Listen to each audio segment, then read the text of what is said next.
Namaskaram. Today I'm going to be talking about verse 12 of Uڵḷadu Nāṛpadu.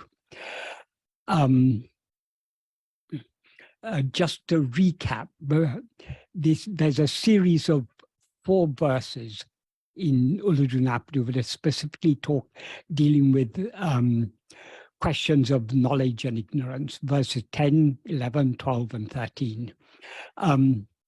Just as a quick reminder, what Bhagavan said in verse 10 is, without ignorance, knowledge does not exist. Without knowledge, that ignorance does not exist.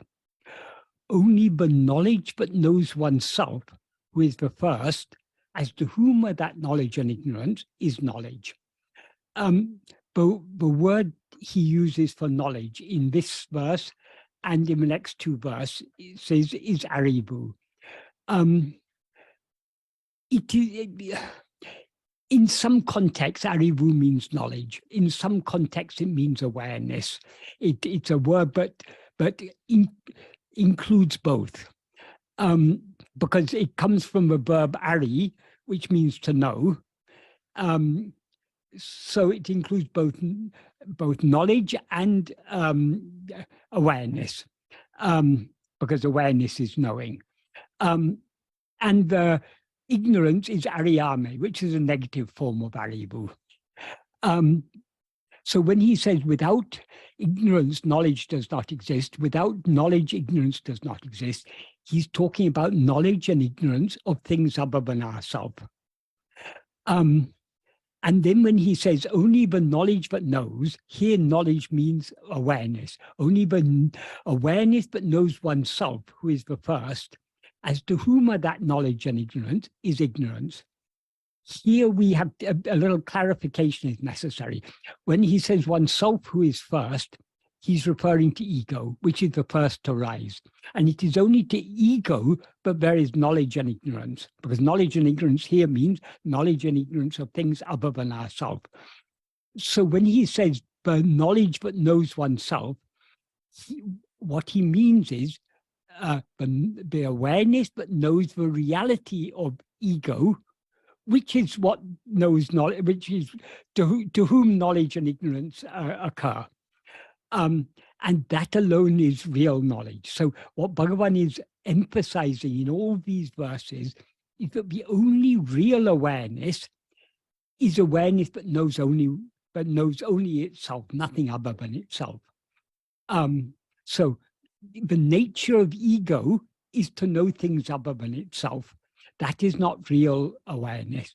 Real awareness doesn't know anything other than itself. Why? Because nothing other than itself exists. So when we know things other than ourselves, we are knowing things that do not exist as if they're existing. So that is not real awareness. That is only a semblance of awareness, what is sometimes called chidabhasa. Chidabhasa means a semblance. It's often translated as a reflection of awareness, but a more basic meaning is a semblance, a likeness of awareness. Then in verse 11, he says, not knowing oneself who knows, knowing other things is ignorance. Besides, is it knowledge? That is so, that besides is it knowledge, it's difficult to translate adequately in English, but the implication of this is that not knowing oneself, knowing anything other than oneself, instead of knowing oneself, is ignorance and not knowledge. It's not real knowledge, it's not real awareness to know things other than ourselves. Knowing ourselves alone is real knowledge or real awareness. And then he goes on to say, when one knows oneself, the support for knowledge and the other, knowledge and ignorance will cease. Knowledge and the other, here, the word ayal means other, in this context, it means the opposite of knowledge, in other words, ignorance. So who is the support for knowledge and ignorance? It is ego, because it's only for ego there's knowledge and ignorance of other things.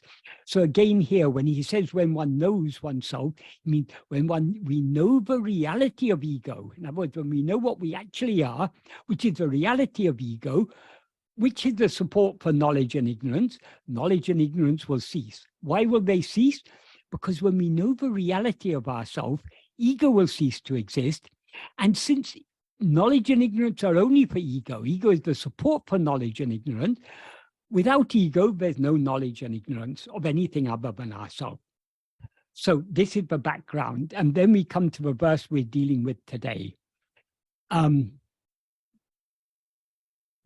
the first sentence, what Bhagavan says is, aṟivu aṟiyāmaiyum aṭṛadu, aṟivu vāmē. That means what is devoid of knowledge and ignorance is actually knowledge. What he means here by knowledge and ignorance is knowledge and ignorance of things other than ourselves. When he says it's actually knowledge, he means that is the real awareness. So what the implication is, real awareness is devoid of knowledge and ignorance of anything other than itself. It is just pure awareness, not awareness of anything, but just pure awareness, because there's nothing other than itself for it to know. In the Kaliwomba version, he added one more word before this sentence, which is an adverb, aṟivaṛi. So aṟivaṛi means completely. So whereas in the original verse, Bhagavan said, what is devoid of knowledge and ignorance is actually knowledge.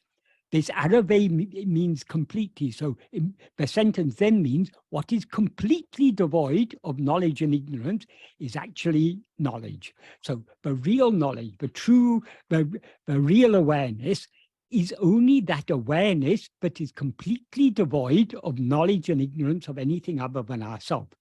This is a very, very important idea. So important, Bhagavan, this is almost a verbatim quotation of what Bhagavan had a year earlier written in Upadesha. In verse 27 of Upadesha, Bhagavan wrote almost exactly the same words. He wrote, aṛivu aṛiyāmaiyum aṟivaṛi aṛivaḥum. That means only knowledge or awareness that is devoid of knowledge and ignorance is knowledge. In other words, only that awareness that is completely devoid of knowledge and ignorance of other things. That is, why does he emphasize it's not only devoid of knowledge of other things, it's also devoid of ignorance of other things? Because it's only in the light of knowledge of other things that there seems to be ignorance of other things. Since other things don't actually exist, we can't even say but that pure awareness is ignorant of other things, because there's nothing else for it to be either to know or to not know. And then in the next sentence of verse 27 of Upadesha, he says, uṇmaiyaṛi, this is real, or this is the reality. That is that knowledge that knows nothing other than itself, but neither knows nor is ignorant of anything else, because there's nothing else for it to know or be ignorant of. Only that knowledge is real. That is the reality. What is real is only that pure awareness that is completely devoid of knowledge or ignorance of anything other than itself. And then he explains why in the final sentence. aṛivaḍaṛku aṉṭṛu uḻḷadu. That means there is not anything for knowing. That is, in the view of pure awareness, there is nothing other than itself for it to know.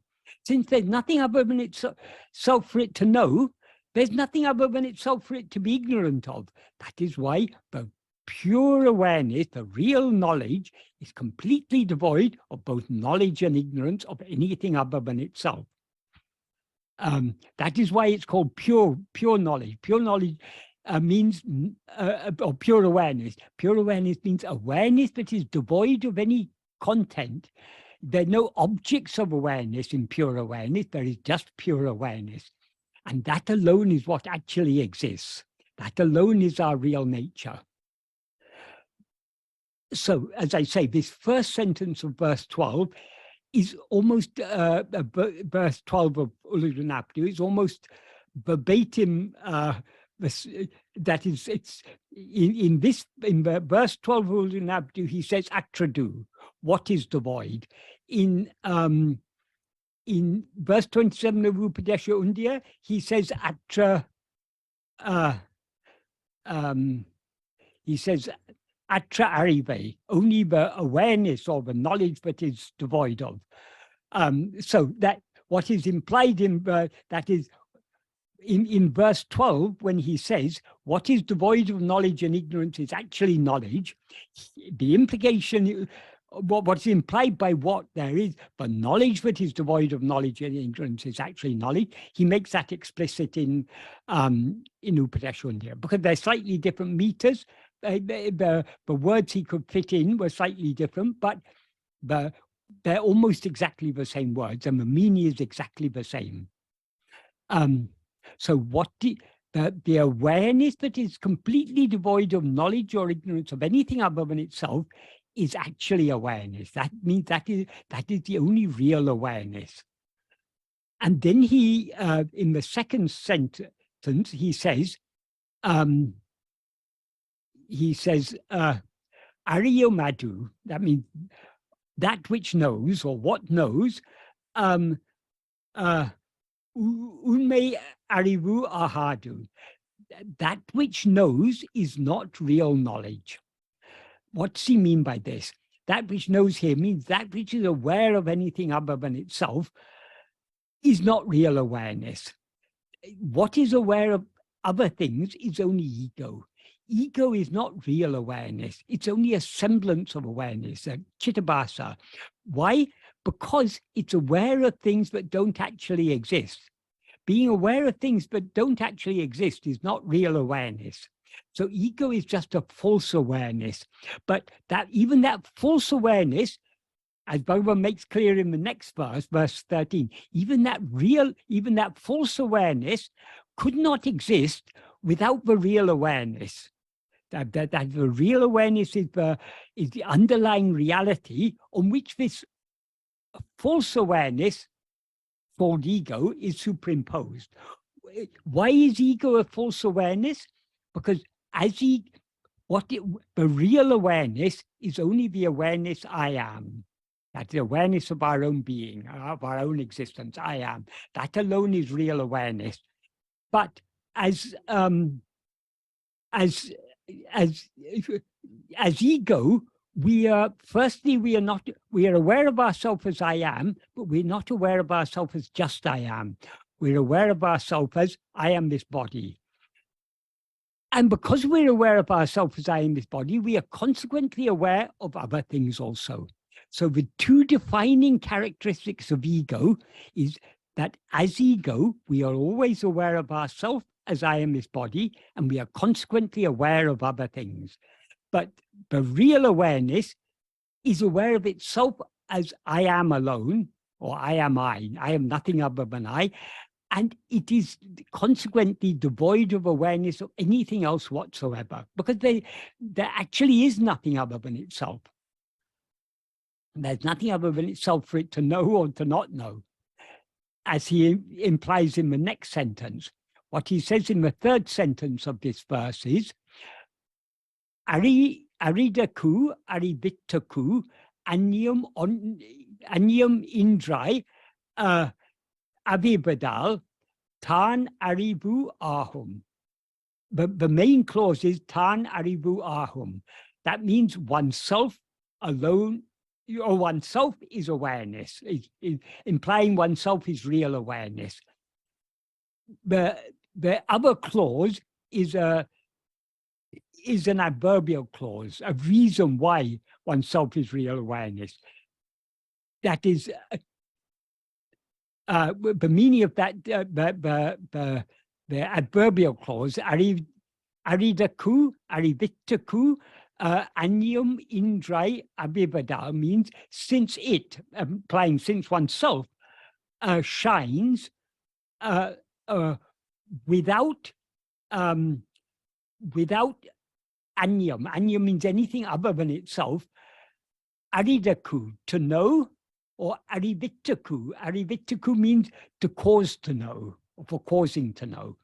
So the implication, the basic meaning of this sentence is, since it shines without another for knowing or for causing to know, oneself is knowledge. So it there means oneself. Since oneself shines without another for knowing or for causing to know, oneself is knowledge. In other words, oneself is real awareness, is the implication. So since oneself here means the real nature of ourself, shines without another, without anything other than itself, for knowing or for causing to know. Or causing to, aṟivittaṛku can also mean causing to be known. Oneself is real aṟivu, awareness, knowledge or awareness. That's the implication. So when he says, but the word he uses, but I have translated as without, is actually a very strong word in Tamil. Iṇṭṛāy means non-existent. It's denying the existence of. So aṉṇiyam, iṇṭṛāy means nothing other than itself exists. iṉṭṛāy means as iṇṭṛāy means it doesn't exist. iṇṭṛāy means being not existing. So since nothing else exists, that is, the pure awareness shines without the existence of anything other than itself, either to know or to cause to know. That is, pure awareness doesn't know anything other than itself. It also doesn't cause anything other than itself to be known. It doesn't cause it to be known by itself or by any other thing. Or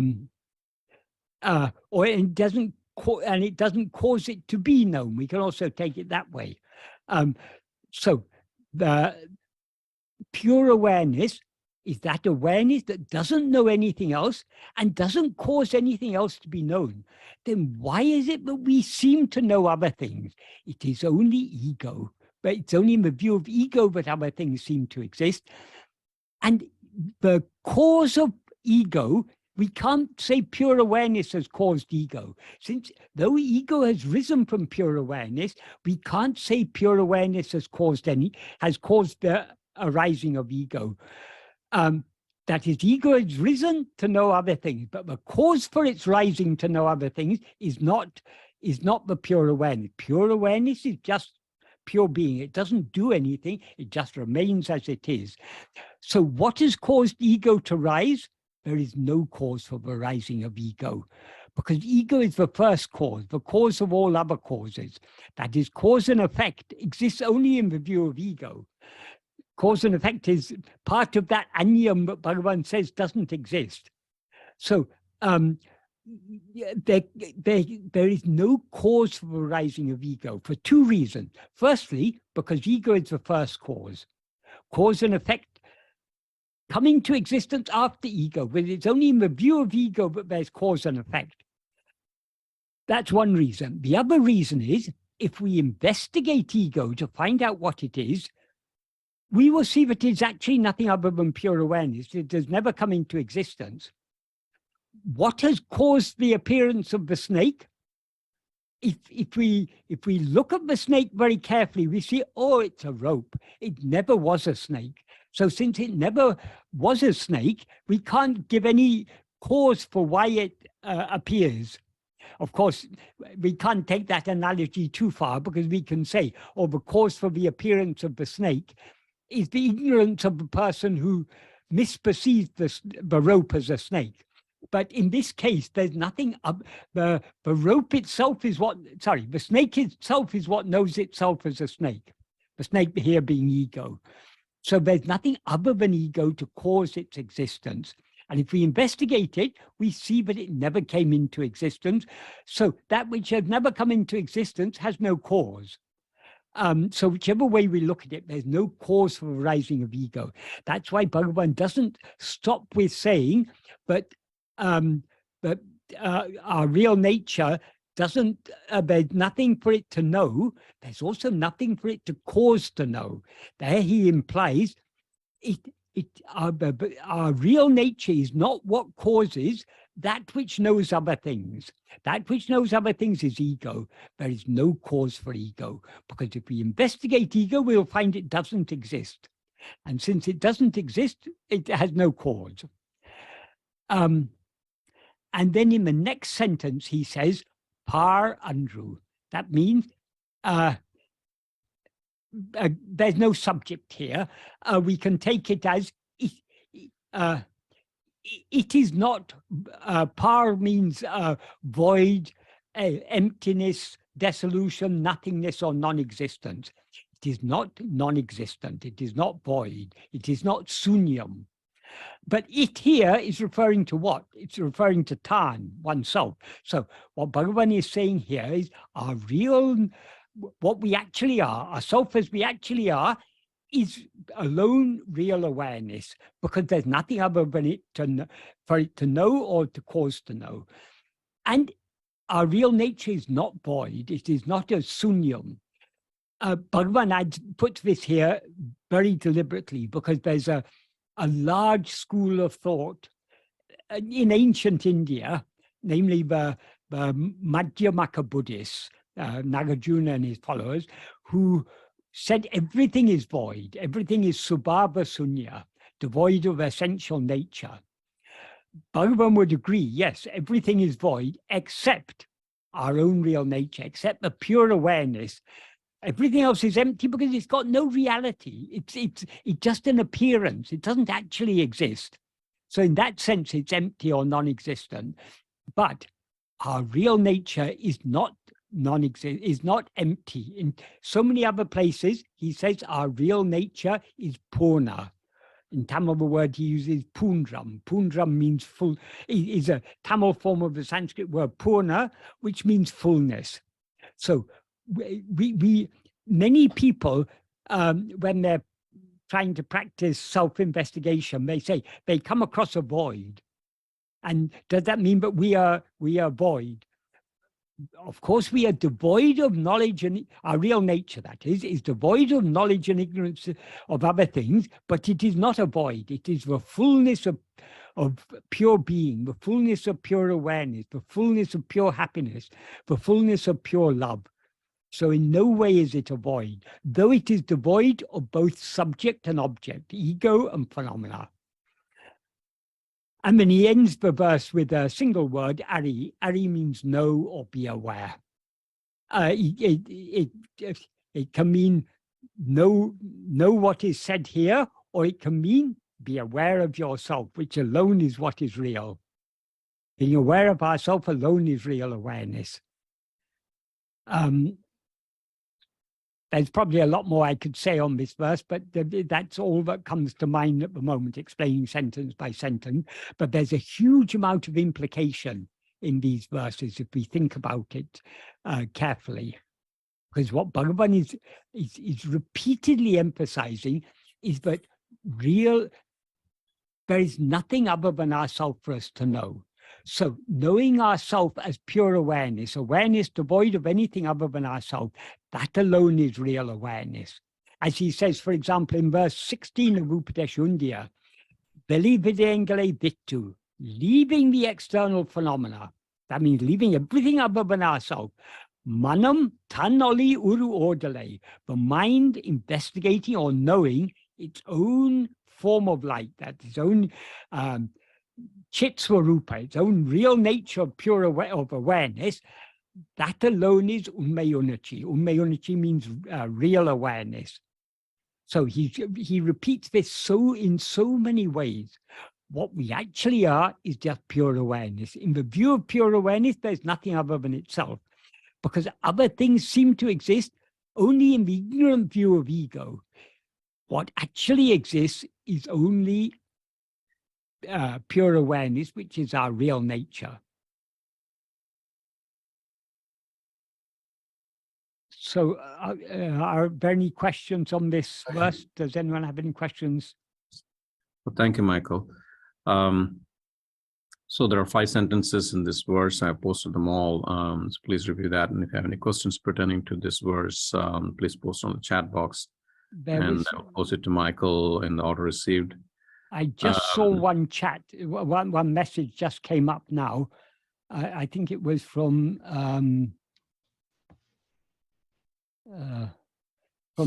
Lean. Yeah. Can I just ask one question pertaining to this verse before I get there, Michael? Okay. So on the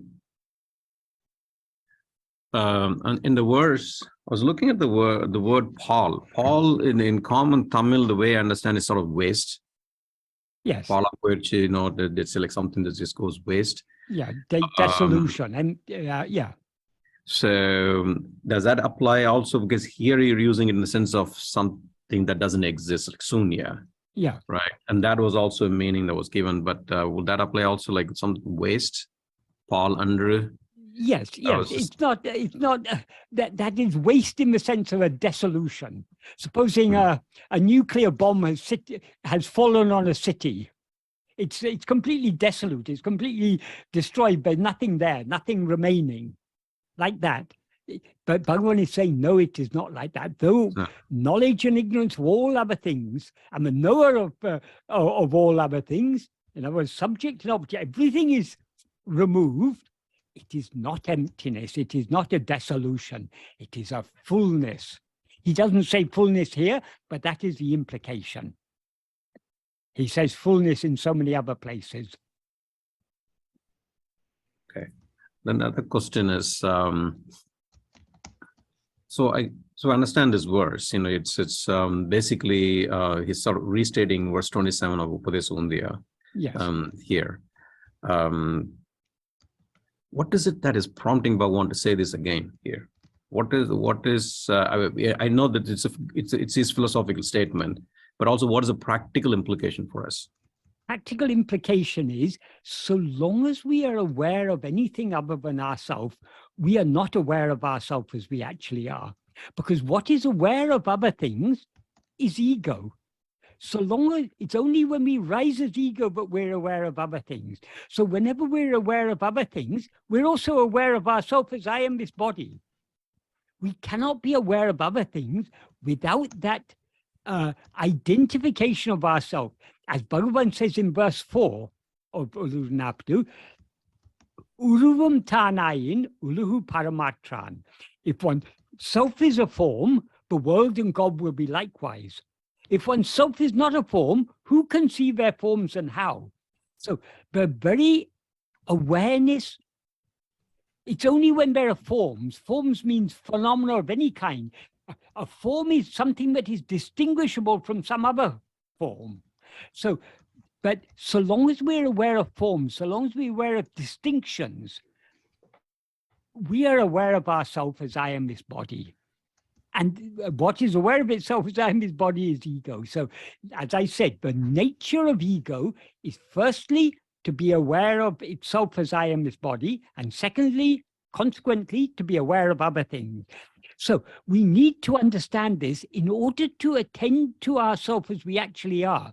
Because so long as we are aware of anything other than ourselves, we are still not, our self-attentiveness hasn't yet gone deep enough.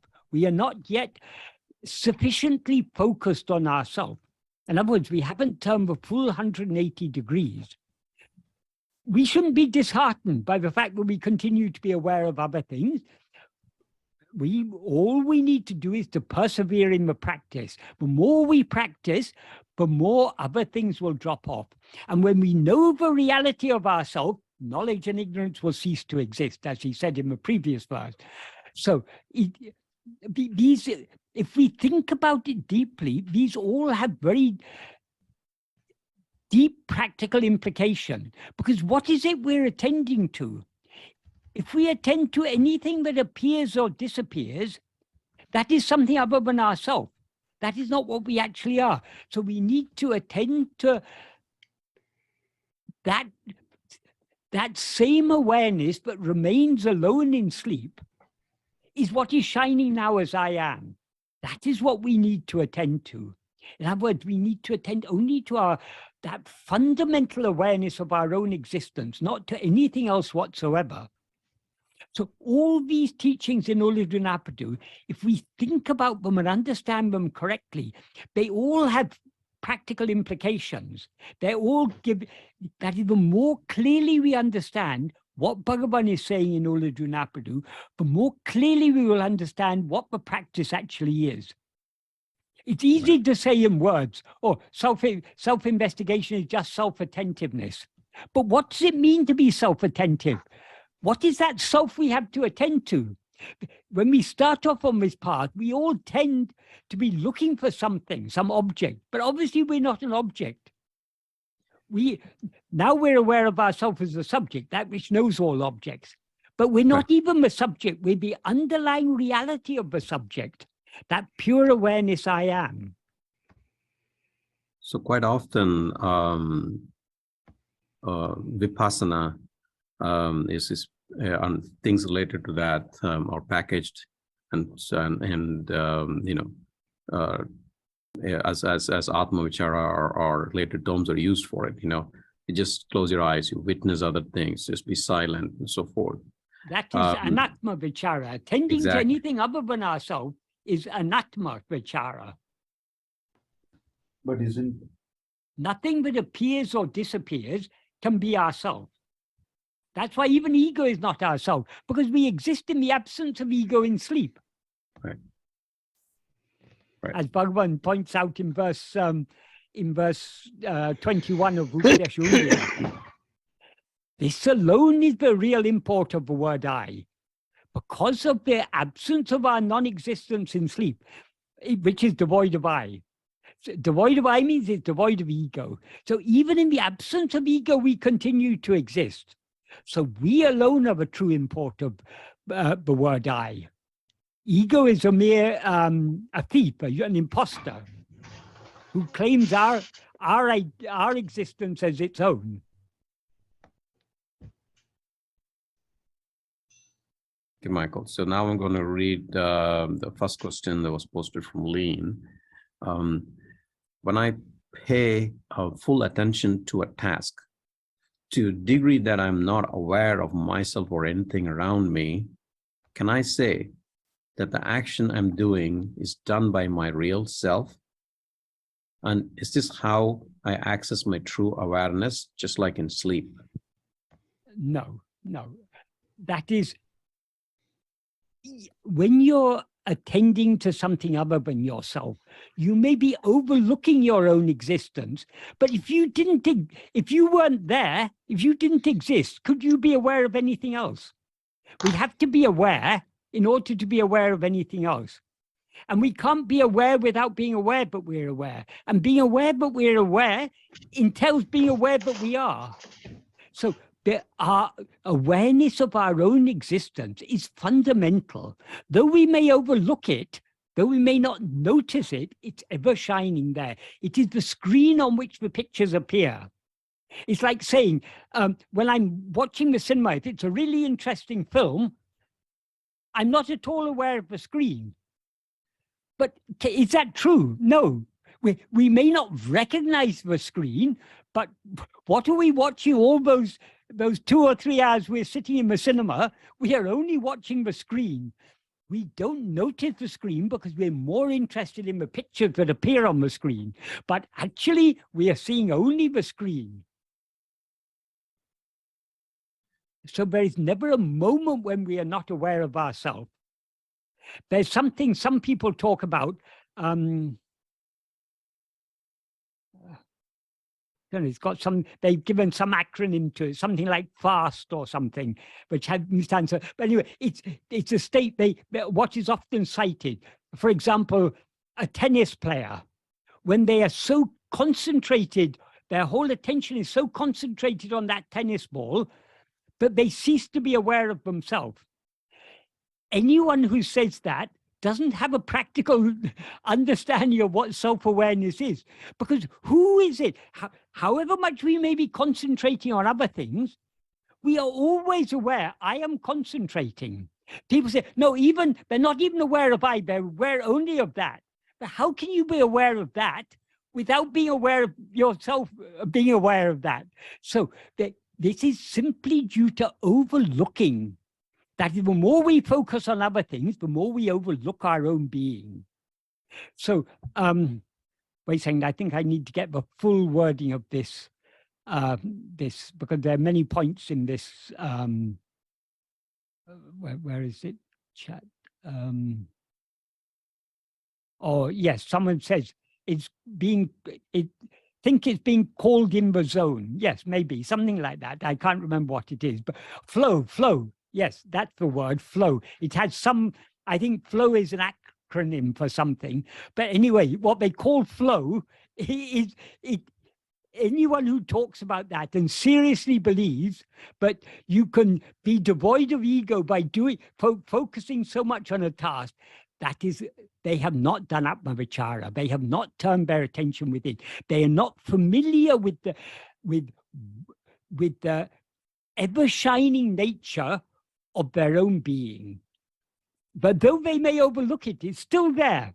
It is impossible to be aware of anything without being aware of ourselves, for one who is aware of it.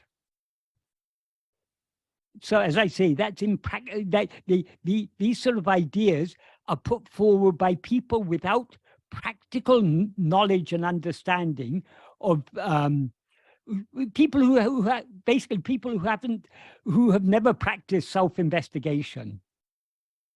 I'm just trying to find this question from Lean. Yes. When I pay full attention to a task to a degree that I'm not aware of myself, as I say, that's impossible. We may overlook our awareness of ourselves, but we can never be not aware of ourselves. It's impossible, because self-awareness is our very nature. To agree that I'm not aware of myself or anything around me, can I say that the action I'm doing is done by my real self? No.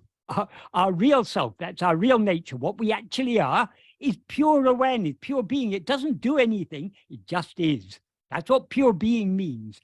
That is pure. What is called pure awareness is also pure being. And pure being means it just is. It doesn't do anything. So our real nature, our real self, what we actually are, does not ever do anything. It just is.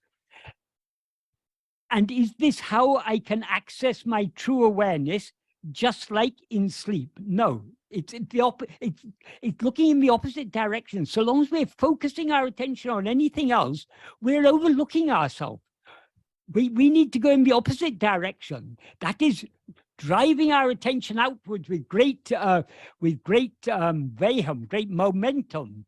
We need that outward rushing attention. We need to catch that attention and draw it back to ourselves, and slowly train ourselves to direct our attention inwards. In other words, we need to shift our attention away from everything other than ourselves and take interest in one thing and one thing alone, knowing who am I. So focusing on other things is the very antithesis of self-investigation. It is directing our attention towards what is aṇña, what is other than ourselves. We need to direct our attention towards ourself alone. So to whom is this experience of being so absorbed in some object that you overlook your own existence? Turning our attention away from the object, back towards ourselves, turning our attention away from such fleeting experiences, back to the reality of the experiencer. Yes, thank you. Can I add something to my question? Yes, certainly.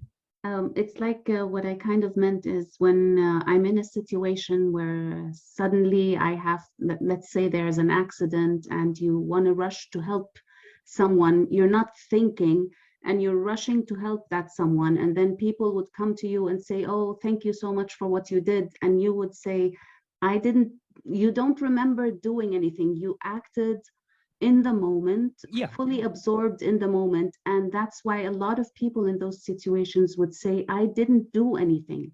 Yeah, And that is maybe true. That is true. Maybe this goes with what you said, that true awareness doesn't do anything. So Yes, even yes. though there was an action done, but it wasn't done by the ego. That's Well, what. the thing is, in such a situation, we react spontaneously.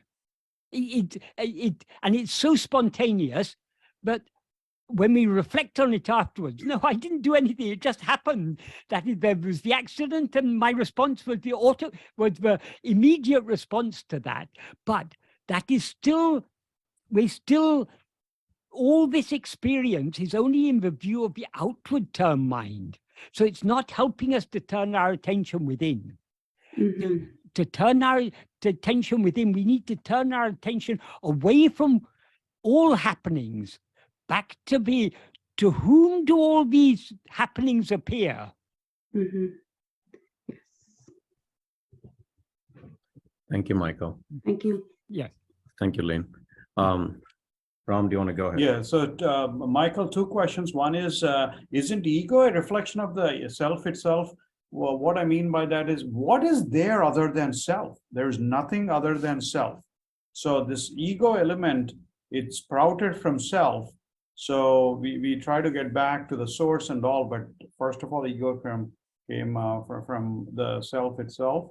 There is a second one, which is we Can I talk answer the first question first? Okay, sure. That's better. Okay.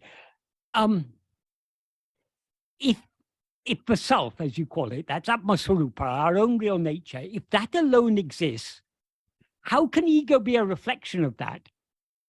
If that alone exists, there is no ego at all. There can't be a reflection, because the reflection is something other. The truth is, there is nothing other than Atmaswarupa. But so long as we rise as ego, there seems to be otherness, there seems to be separation. Yes, ego is often described as a reflection, but in fact, among the post-Shankara Advaitins, among the followers of the Advaita, at some point they split into two groups, because one analogy was said that sometimes it's described as if the jiva is a limitation of Brahman, that is a small part of Brahman. Another thing, it's described as a reflection.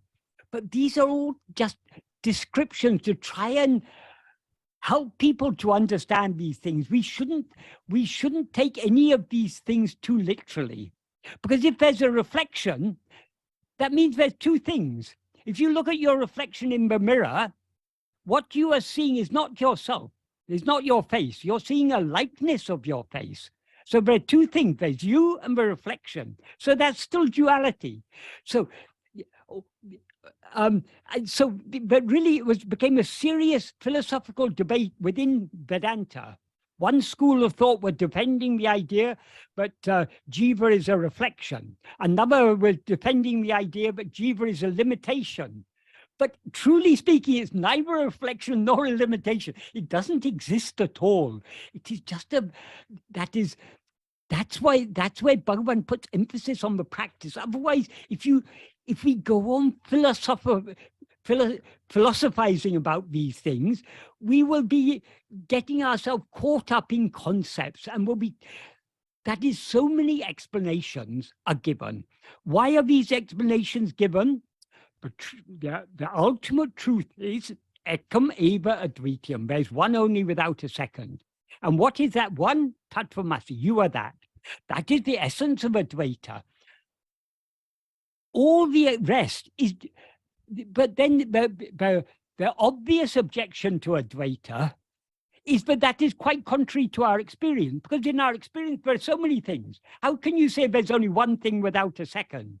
That's quite against our experience. Therefore, Advaita has to say, all this is just an appearance. Once you understand it's an appearance, you should then put it out of your mind. If it's an appearance, it's not real. We need not be concerned about it. But if you want to try to explain the appearance, And you can go on and on philosophizing. This is what Bhagavan called examining the hair in the barber shop, analyzing the hair in the barber shop. How many hairs are shorter than 1 inch? How many are longer than 1 inch? How many are black? How many are gray? How many are blonde? How many are red? How many are curly? How many are straight? How many are... You can go on and on analyzing the hair in the barber shop for all the time to come. But what is the use? What is that hair for? It's there to be discarded. So once you know all of this is an appearance, why should you be then looking for but how to explain this appearance? They're missing the point. The point is, first we are told there is one only without a second. Then we are told you are that. Then when we ask what about everything else, we're told it's all an appearance. When we are told it's an appearance, what is the appropriate question to ask? Then to whom does it appear? That is what Bhagavan asks. To whom does it appear? It appears only to ego. So how does this ego appear, then people ask? Why is there an ego? How did it appear? Bhagavan said that's the wrong question to ask. First, find out what this ego is. Find out who it is. Who am I? What am I? That's what we should be investigating. If we find out what we are, we will see there's no such thing as ego at all. So there's no need to explain what doesn't exist. Why was the son of a barren woman born? How was he born? If you ask questions like that, and someone tries to give you explanations, you can go on philosophizing about the sons of barren women, overlooking the basic fact, but there is no such thing as the son of a barren woman. The son of a barren woman is a logical impossibility. It's like a square circle or a circular square. It's two concepts that are clashing. If a woman is barren, that means she's got no children. If a woman has a son, that means she's not barren. So the son of a barren woman is a logical impossibility. But if you start building up a philosophy about that son of a barren woman, what is the use of that? So 99.9999% of Advaita is rubbish, because it's trying to explain to analyze and explain the hair in the barber shop. That's all to be discarded. Once we know that all this is just an appearance, that it appears only to ego, so the root problem is ego. So what is the reality of ego? The reality of ego must be the one thing that actually exists. So let us investigate this ego and find the underlying reality. So we can read so many explanations in the scriptures and in books on philosophy, in the Upanishad, the Brahma Sutra, the Bhagavad Gita, the commentaries on them, and the commentaries on the commentaries, and in so many other texts. So many explanations are given. We should always ask ourselves, what is the use of these explanations? Is this explanation of any use to me? Yeah, okay, to a limited extent, to say jiva is a reflection or that jiva is a limitation, that may be useful to a limited extent, but that cannot be the absolute truth, because if there's one only without a second, there is no jiva. The jiva is a second thing. So the very people forget the fundamentals and they look for explanations for other things, but they've already been told to just an illusory appearance. Why should you try to explain an illusory appearance? Got it. That explains. That doesn't explain it. We don't want explanation. We want to know who am I. Explanations, some explanations are useful. I'm not opposed to all explanations, but sure, we need to be very careful with explanations. Are the explanations useful or are they not? Does it help me to know myself? If I analyze all the hair in the barber shop, is it going to help me to throw it all out? No, you can throw it out without analyzing it. So there's no point in analyzing all these things. Got it. Thank you, Michael. Barbara, do you want to go ahead with your question? Yes, it's just a short question, and it's an explanation, I guess. Can you say more about the word shunya? Are there any schools in Buddhism, for instance, where it does have the meaning of formless?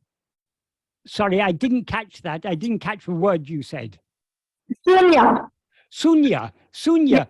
Sunya means what is void, what is empty, what is nothingness. That Right. is one of the words in Sanskrit for zero is sunya. So it means nothing. It doesn't exist. So there's no such thing as sunya. If there was such a thing as sunya, it wouldn't be sunya, because it would be. So sunya implies what is non-existent. I think the word sunya does occur. I'm not an expert on Buddhism, but I think the word sunya, or probably suna, it does occur in the Pali texts. Yeah, okay. So there is some basis in the Pali text, but for the Theravada Buddhists, the Pali texts are the authoritative texts, but there are so many other texts, but the other Buddhists take as equally authoritative or even more authoritative than those Pali texts, because nothing was written during, Buddha didn't write anything, and nothing was written in his lifetime. It was only a few hundred years later that the oral tradition began to be committed to writing. And there were competing schools already by that time, so each had their own version of what Buddha taught. Nagarjuna came much later. I think Nagarjuna was about the 2nd century of the Christian era. So that's about maybe 600 or 700 years after Buddha.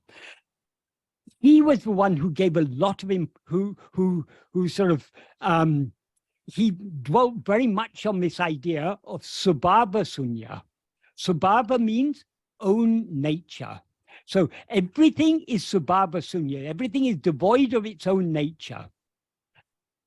Nagarjuna's philosophy, to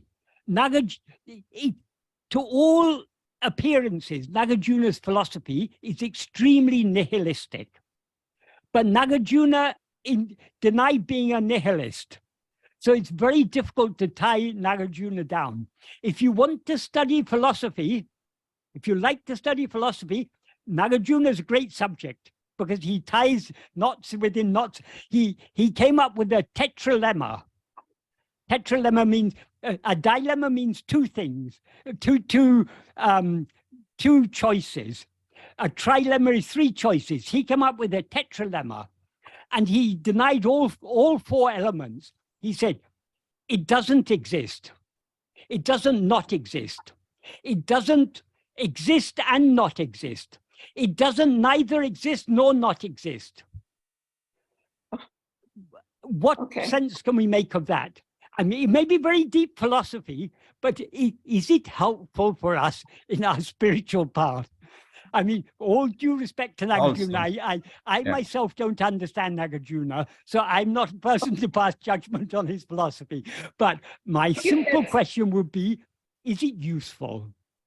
And ultimately, is it true? If everything is Subhava Sunya, if there's no Subhava, then there's nothing, because there has to be something that has a Subhava, or there's nothing. Thank you. That's very helpful. Right. I don't know if it's helpful or not, but it's all, that's as far as my limited intellect allows me to go. This is why I like Bhagavan, because Bhagavan is so simple. And Bhagavan is talking about what is actually our experience. But one thing we all have to agree on is I am. There are some philosophers that even doubt that, but that is because of their convoluted thinking. But you have to exist in order to doubt the existence of your existence. So Bhagavan is so simple. He's pointing to the one most obvious thing, the one thing that we experience at all times. So that is the appeal of Bhagavan. He has simplified things. Bhagavan is, as I said, even much of Advaita is absolutely unnecessary. There's so much in Advaitic texts, so many explanations, and people taking the explanations so literally, but one explanation is competing against another explanation. There's one group saying, no, this explanation is correct, another saying this explanation is correct. But truth is, neither explanation is correct, because there's nothing to explain. What is alone is as it is. That is Advaita. So Bhagavan has restored Advaita back to the simple, basic principles. And in simplicity, there's clarity. The more complex a philosophy is, the more it loses its clarity. If you hear this, supposing you hear that something doesn't exist, it doesn't not exist. It doesn't exist and not exist. And it doesn't neither exist nor not exist. Does that give clarity? To me, it boggles my mind. I can't understand what is the point of that. So truth lies in clarity. Bhagavan's teachings are very clear and very simple. Thank you, Michael. Thank you so much. Thank you. And another thing about talking about Buddhism and Advaita, the big dispute between Buddhism and Vedanta in general, Buddhism says there's no Atma. I'm not saying Buddha said that. This is what the followers of Buddha say, there's no Atma. Buddha actually said something different. Buddha said, sabbe dharma anatta. That means all dharmas are anatta, are not oneself. That dharma there means phenomena. So Buddha is just saying what Bhagavan is saying, but no phenomena, nothing, no form, nothing perceived is ourself. But that is interpreted by the Buddhists, but there's no self at all. And the Advaitins say there is a self. The truth is, both are wrong. There is neither not a self, nor is there a self, because there's no separate thing as the self. That is, the very fact that people translate the word Atma as the self means they've misunderstood it. To understand the sense in which Atma is used, we should understand Atma is not a noun, it's a pronoun. What Atma refers to depends on the context. Just like, what is the meaning of it? It has no meaning outside the context. There has to be a context, then only any pronoun. I, you, he, she, it, even I. When I say I, I'm referring to me. When you say I, you're referring to you. So pronouns have a meaning only in a certain context. Atma is a pronoun. If you read Sanskrit literature, there's so many places where Atma is used as a pronoun. For example, take verse 16 of Upadeshasaram. Bhagavan says, Drisya bharitum, we drawn from the drisya, chittam, the mind, atmanaha chitpadarshanam. The mind, there atmanaha is the genitive form of Atman. In that context, it means the mind knowing its own. Its own is atmanaha. So that's a clear example of how Atman is used as a pronoun. When it is said, for example, in the, I'll just finish telling the meaning of that verse, the mind knowing its own chitva, its own nature of awareness, that alone is tattva darshanam. The mind seeing its own chitva is seeing tattva. When it is said, for example, in the Mahavakyas, I am Atma Brahman. This self is Brahman. Which self is it referring to? It's referring to the self. There are other parallel sayings. Tattvamasi. Tum is referring to the person being addressed. Aham Brahmasmi. That is, when the implication of Tattvamasi is Aham Brahmasmi. So that Aham is what is referred to as I am Atma. So this self is Brahman. So but then some people come to the conclusion, oh, whenever the word Atman occurs, it's Brahman. that's obviously not the case. There's so many times Atman is used in Sanskrit to refer to jiva. So all Atma means is oneself, or yourself, or himself, or herself, or itself. The parallel word in Tamil that Bhagavan used is tan. Tan simply means oneself, or according to the context, it can mean myself, yourself, himself, herself. It's simply a pronoun.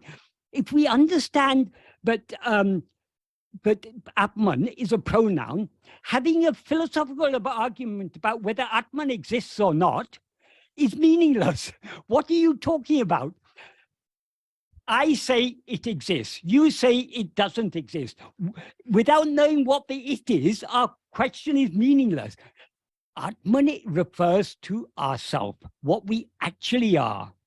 So if you say there's no Atman, you're saying you don't exist.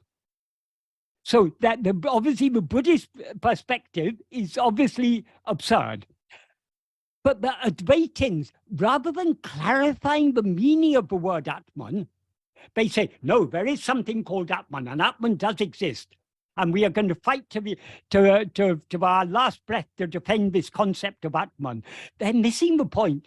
What does Atman refer to? It refers to I. Do I exist? Obviously, the one most obvious thing is I exist. So when I said there's neither a self nor no self, what I meant is the word self does not refer to anything other than ourself. Everything is itself. This microphone is itself. This PC is itself. I am myself. You are yourself. So what is the word self referring to there?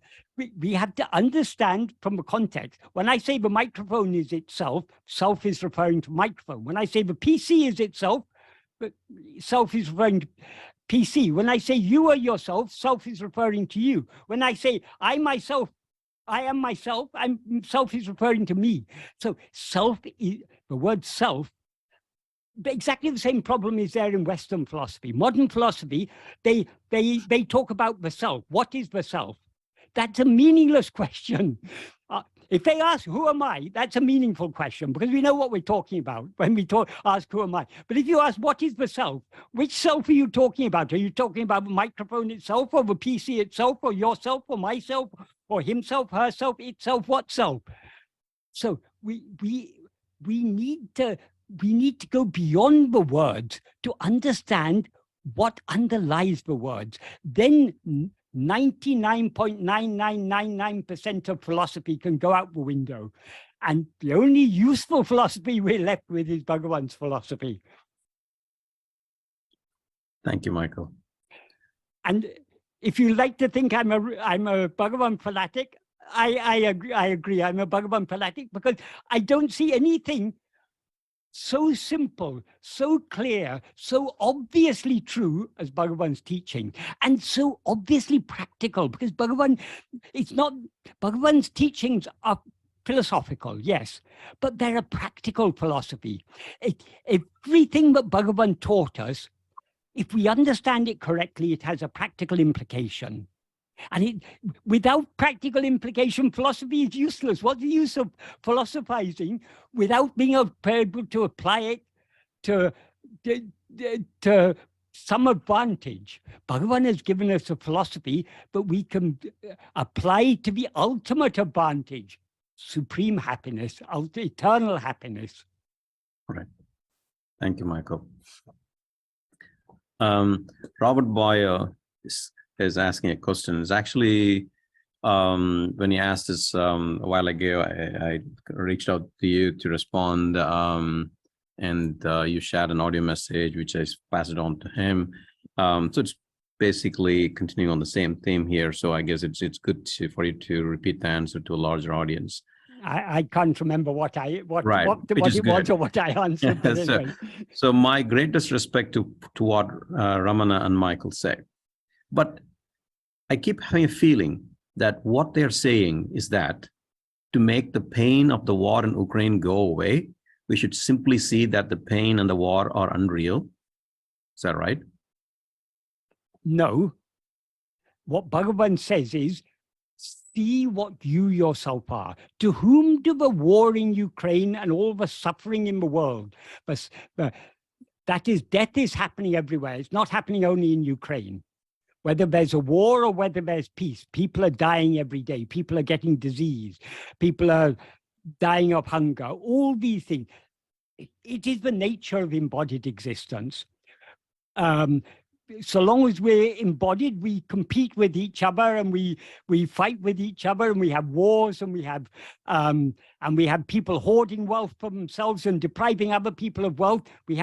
If you have a world where you've got people with hundreds of billions of dollars and a world with people with nothing, of course you're going to have strife and tension and injustice and everything.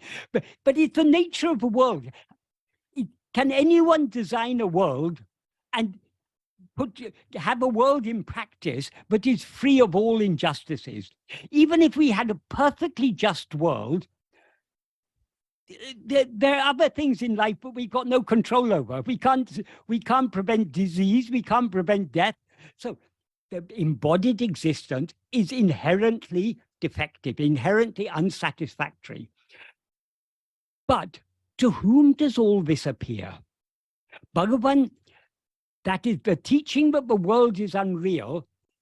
Bhagavan did teach that, but that's a secondary teaching.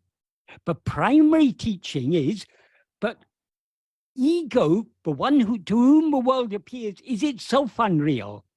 And we can verify that for ourselves only by investigating ourselves.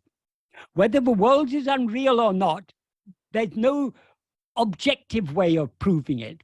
The world certainly seems to be real. It appears, so it seems to be real. But we need to understand what real means in this context. If something actually exists, it is real. If something doesn't actually exist, but merely seems to exist, it is unreal. That is what real or unreal means in Advaita. So this world seems to exist. Whether it actually exists or not, we cannot objectively, by investigating the world, by investigating an appearance, you can't see whether it's an appearance or not, because the more you investigate, the more real it seems to be. But to whom is this appearance? To whom does the world seem to be real? To me. So if I investigate myself and discover my own reality, then I will know the reality of the world. Because who is it who says the world seems to exist? It's only ego. It's only in the view of ego that the world seems to exist. Bhagavan often used to say, does the world come to you and tell you it's real? No, it's you who say the world is real. So the problem lies with you, not with the world. The world is okay as it is. The problem lies with you. You're the one who says the world is real, but are you real? You, the one in whose view the world seems to be real, is that one real? That is ego. So Bhagavan's teachings are all directed at turning our attention back to ourselves. Of course, when we live in this world and we see injustices, we see suffering in so many forms. I mean, anyone with even the slightest sattvic nature will not like wars to exist. Wars obviously cause unnecessary suffering. So we don't like wars, we don't like pandemics, we don't like disease, we don't, so many things. But can we change these things? We cannot change these things. We can change ourselves by knowing what we actually are. So, of course, when we are in a situation, if, for example, if a hungry person comes to us and we have food, we can give them food. We can alleviate, if a person in a state of distress, supposing a person has been bereaved, and they come to us, we can give them a sympathetic hearing, say some kind words. So there's so many things we can, small things we can do in life to improve the life of others. But big things we can't do. We can't stop the war. Who can stop this war? Nobody knows. That Putin's hell-bent on this war. And nobody knows how to stop him. Because if NATO go and get involved, it's going to become out of hand. So even these big, the President of the United States, the heads of the European Union, none of these people can solve a problem. There's no obvious solution to the problem. So this is the nature of the world. The world is full of problems. And when one problem is solved, so many wars have come in the past. No war has ever gone on forever. Wars start, and sooner or later they come to an end. And after some time, some other war starts, or in some other place. I don't think there's ever been a moment in history where there haven't been wars in some part of the world. It's just the nature of the world. So can we change this? No, we can't. Obviously, we can't. This is just the nature of things. Can we change ourselves? Well, at least we can try. And before we try to change ourselves as a person, let us first know what we actually are. Then we can know whether we need whether any change is required. So what Bhagavan is giving us is a practical solution. During Bhagavan's lifetime, there were two great world wars. There was the First World War and the Second World War. There was the Russian Revolution, the rule of the Soviet Union, that is the dictatorship in the name of communism. There was fascism in Europe. There were so many problems. All these things happened in Bhagavan's lifetime. But Bhagavan wasn't here to solve these problems. He was here to solve the root of all these problems. Who is the one who sees all these things? Who is the one who says there was a war? There was communism, there was fascism, there was this fight, there was that fight, there was a big pandemic, that worldwide pandemic, the Spanish flu. There were many minor pandemics. Even when Bhagavan was living in Tiruvannamalai, on at least 2 occasions, the whole town had to be vacated because of a cholera epidemic. So epidemics have been happening, wars have been happening since time immemorial. It's the nature of this world. We can't escape these things. So we have to look for deeper solutions. Buddha was very wise. When Buddha was brought up as a prince, when his, I think the story is something to this effect. It may not be exactly, but this is something to this effect. When he was young, his father consulted with astrologers, and the astrologers told his father something like, your son will either become the mightiest emperor in this world, or he will become a great tyagi, a great renunciate. So his father was afraid that his son would become a renunciate. He wanted him to become a great emperor. So he tried to shield his son from seeing all the suffering of life. And so Buddha grew up in a very sheltered surrounding, protected from seeing all the harshness of life. And he, as a young man, in those days they used to marry them very young. So as a prince, probably as a teenager, he would have been married to a young bride. And they had a child. One day, he went out riding in his chariot, and he began, and for the first time he saw old age, disease, and death. And this was a great shock to him, because he then understood, I have my beloved wife, my beloved child, but this disease, old age, and death, these seem to be inevitable. This doesn't only affect the poor people, it affects the kings, it affects the princes, it affects the princesses, it affects everyone. Nobody is spared this. So this is the reality of life. Life is a matter of suffering, and it's going to end in death, whatever we do. So there has to be something beyond all this. There has to be some solution. That solution, I cannot provide that solution for my wife and son by remaining here as a prince, because I myself am going to get old and they're going to get old. So that isn't the solution. So he wanted to find a solution, a deeper solution, a more meaningful, a more lasting solution. So he went out as a tyagi. He renounced his family life, not because of his lack of love for his wife and child, because of his great love for them. So this is a great lesson for us. we cannot solve these problems of the world. We need to look for something deeper. And we are very fortunate we have come to Bhagavan, who has told us all this is just a dream. It appears in your view. Of course, we're not going to help the situation by going to Ukraine and telling people, oh, don't worry about these bombs that are falling on your head. It's all a dream. That's obviously not a solution. A dream exists in whose view? Only in the view of the dreamer. As the dreamer, we always take ourselves to be a person in the dream. But the dreamer is not this person. Now, Robert is dreaming this dream, but sorry, the dreamer is now experiencing itself as I am Robert, but Robert is not the dreamer. Robert is a part of the dream.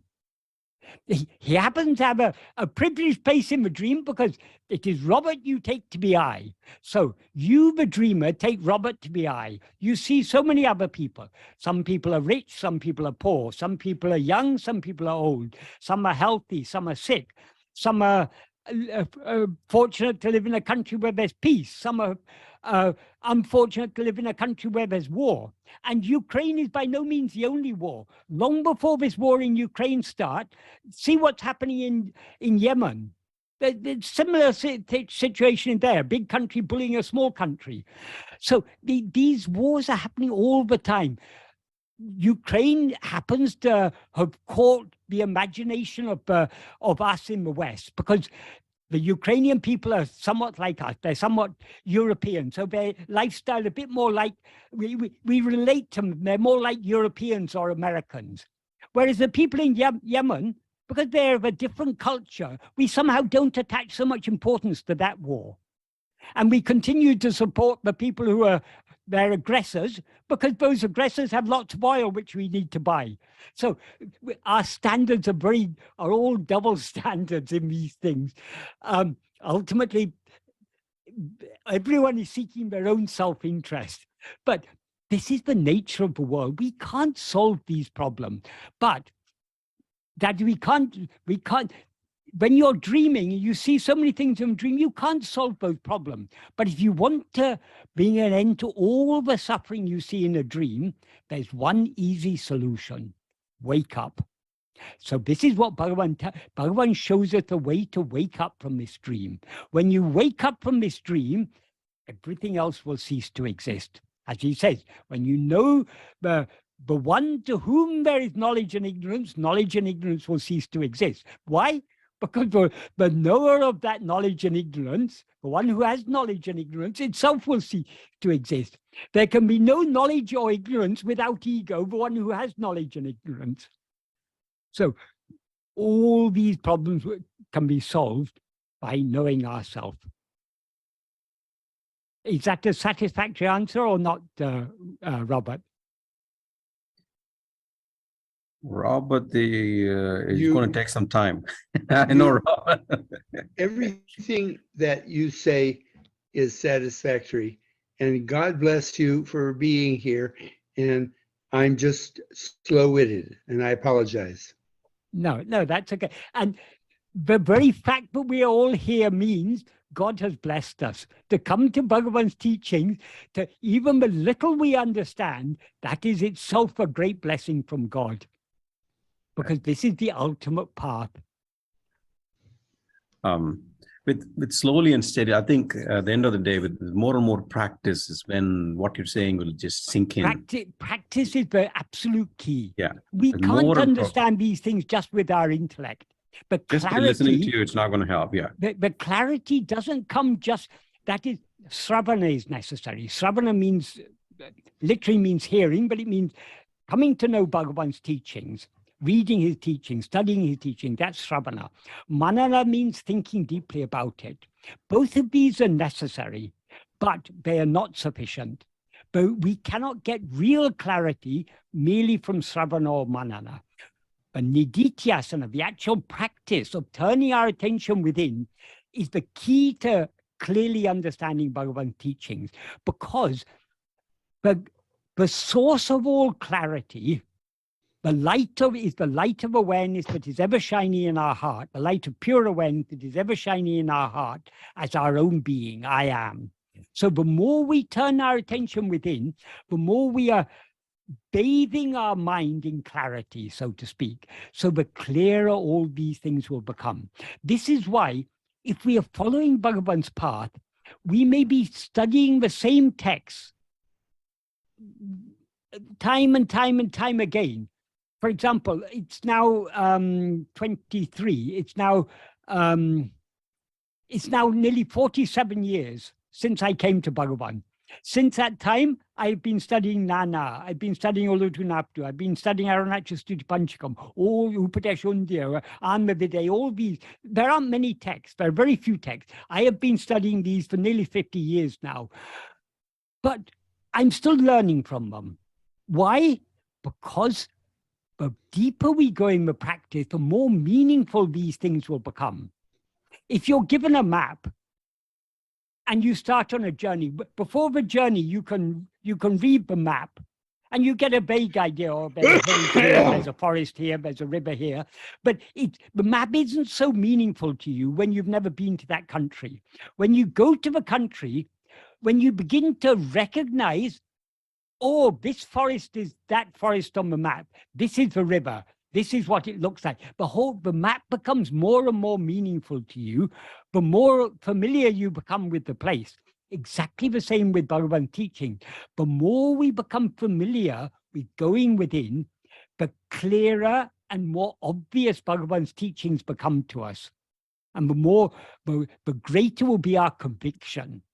Conviction is what is meant by the Sanskrit word Shraddha. Shraddha is often translated as faith. It is faith in a sense, but it's not a blind faith. It's a faith born of clarity. And that clarity comes from the practice. So if you want to have real faith, real conviction in Bhagavan's teachings, we have to put them into practice. Because it's only from the practice that we will be able to clearly understand and be firmly convinced of the truth of what Bhagavan is teaching us. Right. Thank you, Michael. So, and I have a couple more questions, and we'll join after that. This is related to practice from Lakshmi. How does one focus away from material life and look inward for some time in a day, while the lifestyle is such that we have to focus on what one owns and what one knows about the world, how one looks and how involved he or she is in the society and family? Once we turn away from what's happening is negligible and difficult to come back to. So I'll just read the first sentence again, because that's pretty much summarizes it. How does one focus away from material life and look inward for some time in a day while the life is so busy? Right. Okay. We need not worry about focusing away. We need not be worried about we need not try to give up thinking or to give up attending to the world. All we need to do is to try more and more to attend to ourselves. To the extent to which we attend to ourselves, our attention will automatically be withdrawn from other things. But more to the extent to which we take an interest in knowing who am I, we will lose interest in other things. So Bhagavan's path is a very positive path. Bhagavan's path is not neti-neti. Of course, we need neti-neti. We need to understand that this body and mind and so on are not ourselves. That's just the preliminaries. But the actual practice is not neti-neti, but iti-iti, this. That is it. But Bhagavan himself said, the practical way is not neti-neti, but iti-iti. Iti means thus. That's referring, what Bhagavan meant by that is, we have to be positive. We have to, if we try to know who am I, the more we practice being self-attentive, the more the love to be self-attentive will grow, the more interest true interest we will take in knowing and being what we actually are. So the interest in other things will automatically diminish. If we try to forcibly give up our interest in other things, it's not going to work. If you try to forcibly give up thoughts, it's not going to work. But that is, if you just try and give up thoughts, you're going to end up in layer. That's no use at all. Every day when we fall asleep, we give up thoughts. So that's not a big deal. How to give up your concern about the world? Fall asleep. But the next morning, you're going to wake up with all the old concerns and worries. So the practical way is not to try and push away the world. The practical way is to go within.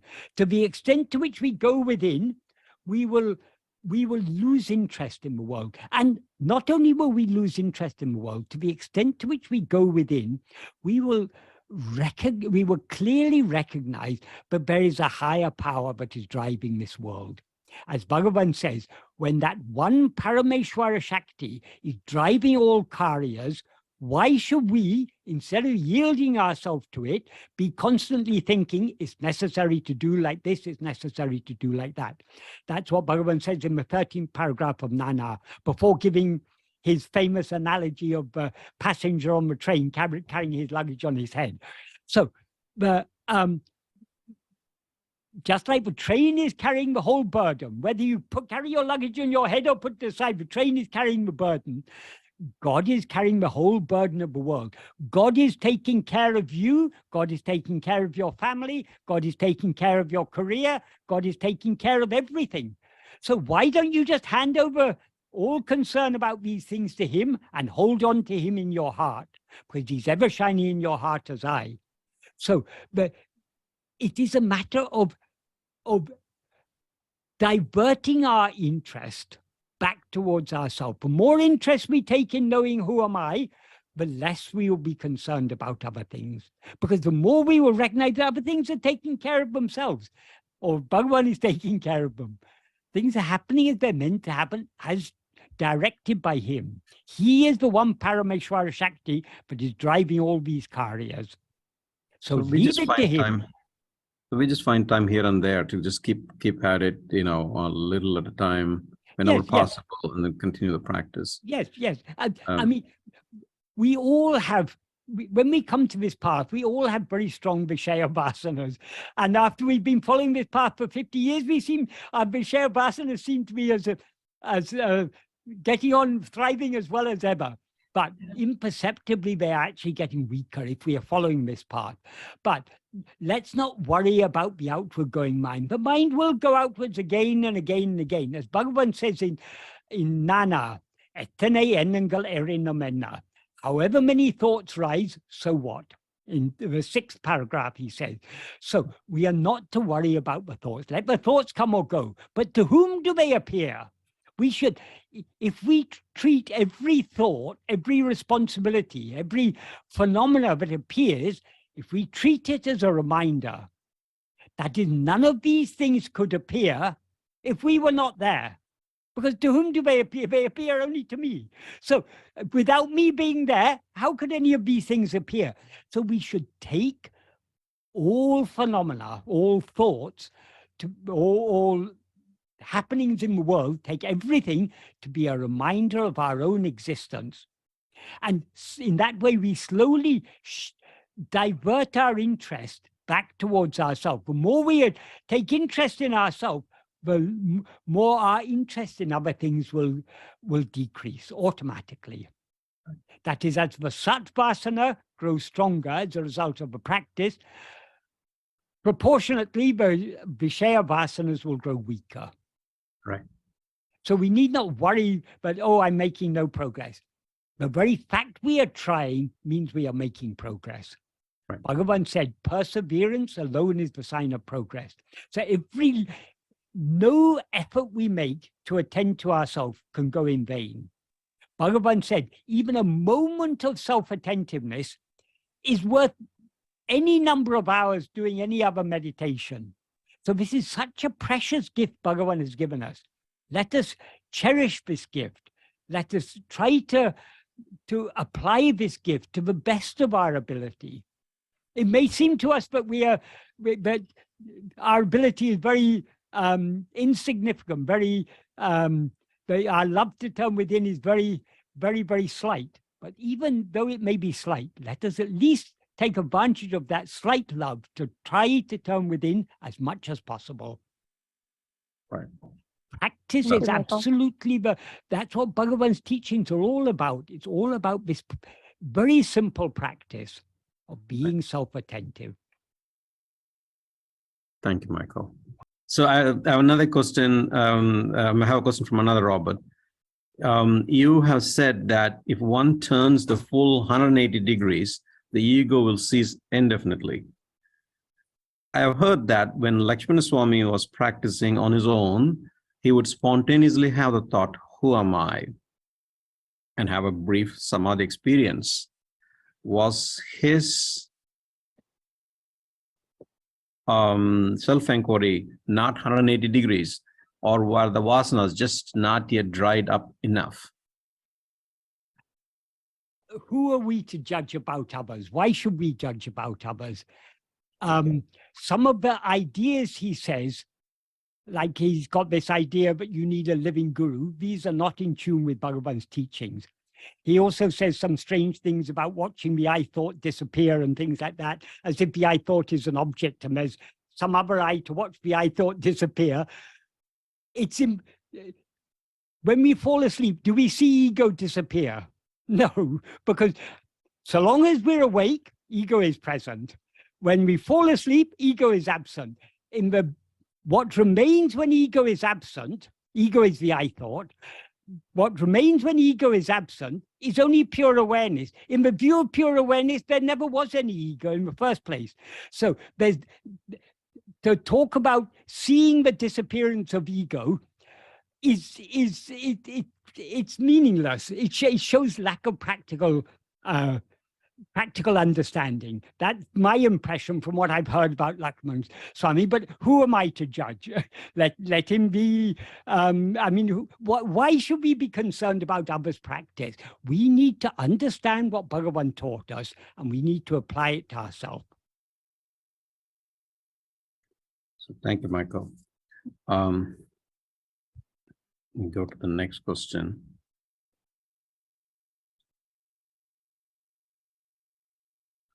So in Arunachya Ashtakam, verse 2, Bhagavan says, when I, well, he didn't even say when I, because in Tamil it's possible to express things without putting it in personal way, but to slightly paraphrase it, when I investigated to see who is the seer, I saw what remained when the seer ceased to exist. He didn't say he saw the seer ceasing to exist, because who is to see the seer ceasing to exist?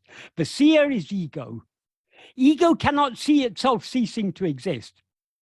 And what remains when ego ceases to exist is pure awareness, in whose view no ego has ever existed in the first place.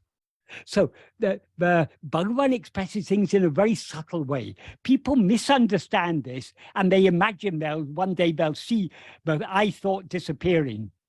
Has anyone seen the I thought? Has anyone seen ego? You first have to see it in order to see it disappear. But we seem to be ego only when we're looking outwards. If you look within to find this ego, it takes flight. Tejanalotum pidicum. There's no such thing there. So we don't see ego now because ego is not an object, and we can't see it disappear. We can only see the reality that lies behind ego, which is our own real nature. That is our aim. Thank you, Michael. Rabi Day is asking a question. When you are in the zone or the flow state, you do seem to lose your sense of egoic self, the ego, albeit temporarily. Isn't it a glimpse of the real peace that lies beyond the ordinary state of being and involved as an observer, a doer, etc.? The operative word in that question is you seem to be devoid of ego. But who is it who is experiencing that flow state?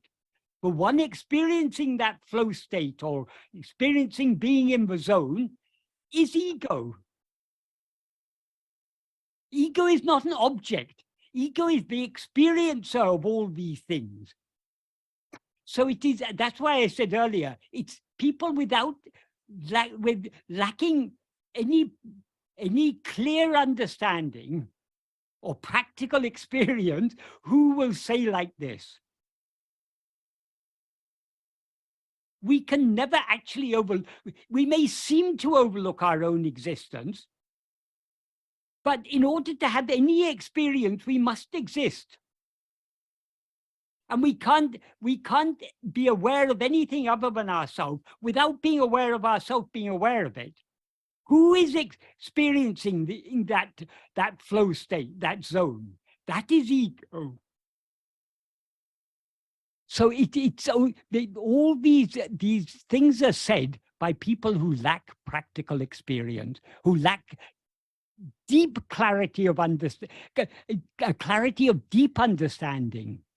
So I'm just following up on that. Muruganar, he writes in this in a lot of verses in Ramana Center, Sri Guru Ramana Prasadam, about his experience, coming to Bhagwan. I lost myself, this and that, and so forth. What is it that is describing it? See, if he really lost his ego, how can he describe it during that state? Pay close attention to what Bhagavan says in verse 2 of Arunachashtakam. Mm-hmm. He first says, when I saw within the mind who the seer is, I saw what remained when the seer ceased to exist. Now the mind doesn't rise to say I see. How can it rise to say I didn't see? So what Bhagavan is making clear there, it's ineffable. And then he says, in ancient times you shone to say this without saying it, to reveal this without revealing it. That is, it cannot be adequately expressed in words. But as poets, Bhagavan and Murugana express it in words as much as possible. But of course, there's a limitation. And also, one thing people don't understand about Murugana, people often say, oh, Murugana wrote so much about his experience, so why shouldn't others write about their experience? Anyone who says Murugana is writing about his experience hasn't understood what Murugana is writing about. Murugana is writing about Bhagavan's grace. The references he makes to himself is about how this worthless dog was swallowed by his grace. It's all a praise of Bhagavan's grace. He's not writing about himself. I experienced this. I saw myself. It's not that at all. It was swallowed. He swallowed me. That is, it's all about his own, how Bhagavan's grace completely took possession of him. Michael, who is there to experience the happiness of the bliss in Satchidananda, for example, when if there is... Who can experience Satchidananda other than Satchidananda? Because Satchidananda is Chit, it experiences it. Because it's Ananda, it experiences it as bliss. And what is Satchidananda? You are that. So know yourself as you actually are, and all your questions about it will be answered. Until then, we're just talking words. We're trying to understand with our intellect, with our this conceptual faculty, that which is beyond all concepts.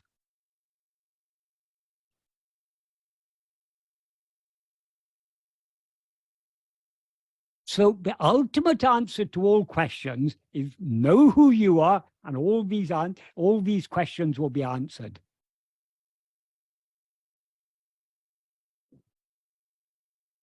So can there be a temporary samadhi state? Yeah. Samadhi is that is the vast majority of samadhi states are temporary. The only samadhi that is eternal is sahaja samadhi. All other samadhis are by their very nature temporary because they're manolaya. Oh, not even all, we can't even say all, certain types of samadhi are manolaya. The deeper types, that is the kevala nirvikalpa samadhi. But many samadhi states are savikalpa. It's still, the mind is still operating there. It's in some sort of a state. But all states of mind are temporary. So any samadhi other than sahaja samadhi is by definition temporary. Sahaja samadhi is eternal, which means it's here and now. Sahaja samadhi is our real state, our natural state. So all we have to do is to turn within and experience it here and now by holding on to our own being. Right. Thank you. The word samadhi is it's a word that is used to refer to so many different things. It's really, firstly, it's not a word that is native to Advaita philosophy. Advaita philosophy is not concerned with states of mind. Advaita philosophy is concerned with the one real state that underlies all passing states. So, samadhi it's a word that is used to refer to so many different types of states. If it's a nirvikalpa samadhi, that's manolaya. If it's a savikalpa samadhi, that's the mind is there. But they describe so many different types of savikalpa samadhi, nirvikalpa samadhi, all these things. And who knows what they're talking about? Everyone is talking about different things. So it's really not a very helpful term. Yeah. I see, even though and we don't come to Shankara, Bhagavan to know about samadhi. We come to Bhagavan right. to know who am I. I is one thing we always know. That's all Bhagavan. Know I properly. That's all. You don't need to know anything else. One thing I never understood is, even though in Brahma Sutras, Adi Shankara has completely, criticized and broken down the yoga philosophy of Patanjali, the still so-called Advaitins just keep going back to that, going back to that, going back to those terms and just dwell in it. Well, if you, at least the first step is, if you're trying to practice Advaita, just move away from it. Just at least focus just on Advaita. Yeah. And he allots a whole section in Brahma Sutra just completely demolishing the yoga philosophy of Patanjali's. Okay, well, you're more learned than me. I have never read. I've never even attempted to read the Brahma Sutra Bhashya. So I don't know why we need to even go back and visit all those terms. Yeah. There are a lot of people who put one foot there, one foot here. This is to do with the fact that most Advaitins, most so-called Advaitins, have lost sight, have failed to understand what the practical implication of Advaita is. So when they're asked about practice, they say, oh, the yoga practice is very useful because yoga practice, you can control the thoughts. But Bhagavan said this chitta-vritti nirodha, it can only result in manolaya. It can't Sastra Vasana. Yeah. So there's no, Bhagavan clearly emphasized in very simple words the difference between his path and the path of yoga. He said, in yoga, they say chitta-vritti nirodha. That is impractical. The practical way is atmanveshana, self-investigation. Because every day when we fall asleep, we control all the chitta-vrittis. All the chitta-vrittis stop. But what is the result? We're in a state of manolaya. A few hours later, we wake up again and all the old chitta-vrittis come back again. So merely stopping the chitta-vrittis is not our aim. Bhagavan said, don't be concerned about the chitta-vrittis. Know to whom do all these chitta-vrittis appear? To you. Know yourself. Right. Thank you, Michael. Sarah, go ahead. Thank you, Karan. So I had 2 questions. I think they're linked. So I'll just ask both in one go, if that's okay with you. Yeah. So my question is about my own practice. Yeah. Now, when I sit down to I won't use the word meditate, but just self-reflect, I start thinking about the I, okay? And when I ask the question, who am I? I'm not able to silence my mind as much as I can when I just keep on thinking I exist. So when I think I exist, I'm more successful in keeping the mind silent. But then I fear that I'm focusing on the wrong thing because I am supposed to control the I. It's the I that I'm trying to get rid of. So is the ego the same as I and consciousness the same as self? Okay. Ego, the word ego means I. The word Bhagavan used is, sometimes he used the word ahankara. He usually used the word ahande to refer to ego.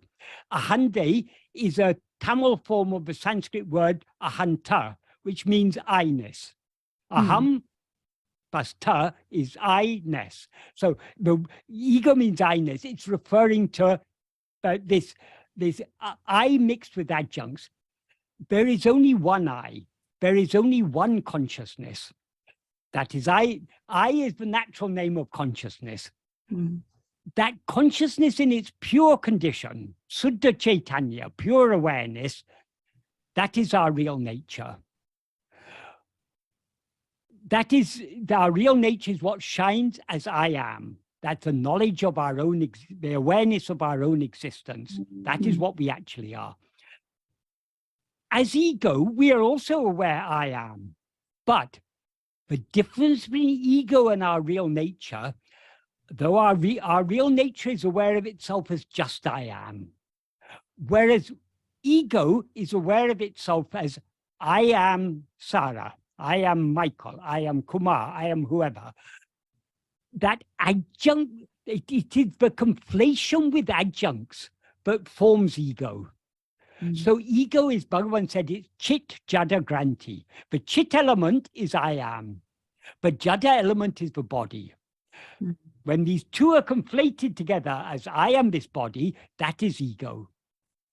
So when these two seemingly become entangled, that is ego. But that doesn't mean chit ever becomes entangled with jada. Chit as it is remains ever pure. But ego is that conflation of when the two are seemingly conflated, and they're conflated only in the view of ego. That is ego. So regarding the practice, who am I is a pointer. Bhagavan wasn't telling us to ask who am I. He was telling us to investigate who am I. If Bhagavan gives you a book and says, investigate what's written in it, you don't simply sit there asking yourself, what's written in this book? What's written in this book? No, what do? You open the book and you read what's written inside. Likewise, when Bhagavan says, investigate who am I, he's not asking you to ask the question, who am I? He's asking you to look within yourself to see what you actually are. So Bhagavan has clearly defined what self-investigation actually is in the 16th paragraph of Nana. He says, sada kalamum, always, manate atmavil vetirapatu patuku tan atmavicharamendrapaya. That means the name atmavichara refers only to always keeping the mind in oneself. In other words, or on oneself. In other words, keeping them. If you keep your mind on something, what does that mean? It means you attend to it. So keeping our attention fixed on ourselves, that alone is atmavichara. That is our aim. If you find saying I exist helps you to draw your attention towards your existence, very good. You say I exist, I am, that's fine. We need to go beyond these are aids. We need to go beyond the aids, but it's a very good starting point. That's why Bhagavan said, if you can do nothing else, at least go on repeating the word I or I am in a contempt, not simply like mechanically, but meditating on, not on, supposing you're doing japa of the name of God. Supposing you're doing japa of Bhagavan's name, Ramana, Ramana, Ramana. What is the benefit of doing japa of the name Ramana? Because it helps you to remember Bhagavan. So when you're doing japa, your attention should not be just on the name, but on what that name refers to. So in the same way, when we repeat the word I, we shouldn't just be repeating the word I. We should be trying to attend to what is it that this word I refers to. So this is an aid to fix our attention on ourselves. But self-investigation is only fixing our attention on ourselves. These other things can help, but they are only helps. They're only aids. The key is fixing our attention. The aim of these aids is to help us to fix our attention on ourselves. So long as your attention is fixed on yourself, that's all that matters. Don't worry about thoughts. Let thoughts come or go. Bhagavan says in the 6th paragraph, however many thoughts rise, so what? To whom do all these thoughts appear? No thought could appear if you weren't present there to be aware of it. So it's appearing to you. So rather than being bothered about thought, if you're trying to get rid of thought, or thoughts are there, I need to get rid of them, your attention is on the thoughts instead of on you. Welcome thoughts, let any number of thoughts come, but please thoughts, please remind me of my own existence.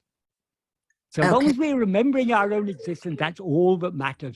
Thoughts will drop off of their own accord in due course. Right. And then Sarah, this is Sudha. I just want to add, I had the same exact questions you had, my dear. Exact same and many, many more. The more I listen to Michael James's videos and teach, because I cannot read Tamil, honestly. If I could, I would have. But the more I read, the more I just said, I'm not even there, but it's becoming clear. As Michael says, it just becomes more clear. Asking does not get us. The more videos we watch, I guarantee you will start seeing the clarity. And this is just me adding, Michael, sorry. No, that's okay. Thank you. I do have a follow-up question. Yes, I'll be very quick about it, I promise. Certainly. Okay. So the other thing is that I also am able to, for whatever reason, think a lot, and think is the wrong word, think about the self a lot more. So that when I ask the question, who am I? Now, given that I have read all that I have read so far and heard all that I've heard, so I know that the I or the ego emerges from the self. So when I ask the question, who am I inadvertently end up thinking about the self a lot more. Now, am I jumping the gun there and just going from point A to Z instead of doing the whole walk? And would it be better if I were to not think about the self at all and focus just on the I or the real I? Okay. What is this thing, the self, that you think about? The theoretical self, the way it's been described in, Bhagwan's teachings, the way it's been explained by others. Okay. Let me say something about this. First of all, there is no word in either Tamil or Sanskrit that means the self. Firstly, in Tamil and Sanskrit, there are no definite articles, so there's no word equivalent to the. And usually the self is written with a capital S. There are no capitals in Tamil or Sanskrit. The words that are used are, in Sanskrit, one word that is often translated as the self is Atman. As I explained earlier, Atman is not a noun, it's a pronoun. The But what it refers to depends on the context. But in a spiritual context, it's generally referring to ourself, to you yourself, not to anything called the self, but to you yourself. Another word, Sanskrit word, that is often used, and Bhagavan uses a lot, is swarupa. Swarupa, literally, swa means own, rupa means form. So the etymological meaning of swarupa is own form. But it's a word that is used to mean your real nature, what you actually are. That is also often translated as the self. But swarupa is so much deeper in meaning. And Bhagavan often used a compound of Atma Swarupa. Atma Swarupa means the real nature of oneself. Whether he said Swarupa or Atma Swarupa, the meaning is the same.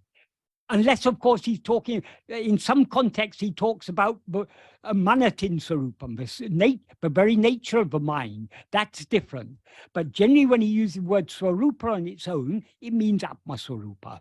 The Swarupa of ourself. In Tamil, he used the word Tan. Tan, like Atman, is a pronoun. It means oneself.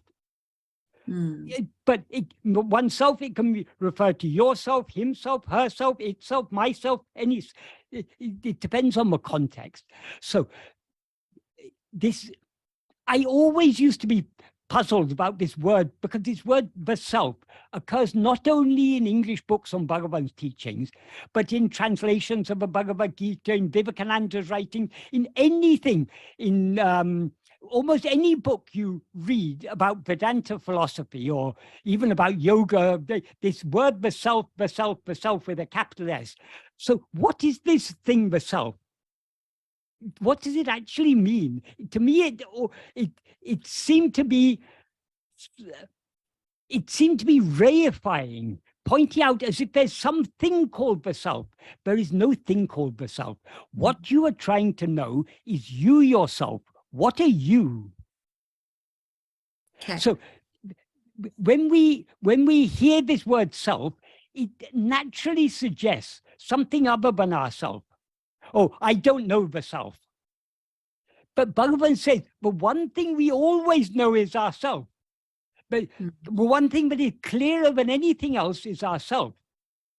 In the song Anma Bigde, Murugan says, in the Anupalavi,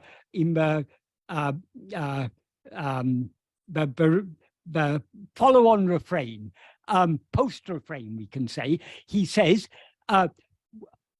Atman, oneself, is so clear, even to the most ignorant person, but even having an analogy that is often used in Indian languages. In Tamil, they say, Ullankai,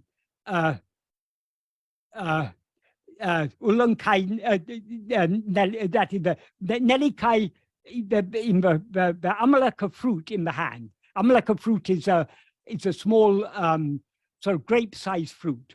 So that's often used to express something that's very clear. It's as clear as an Amalaka in the hand.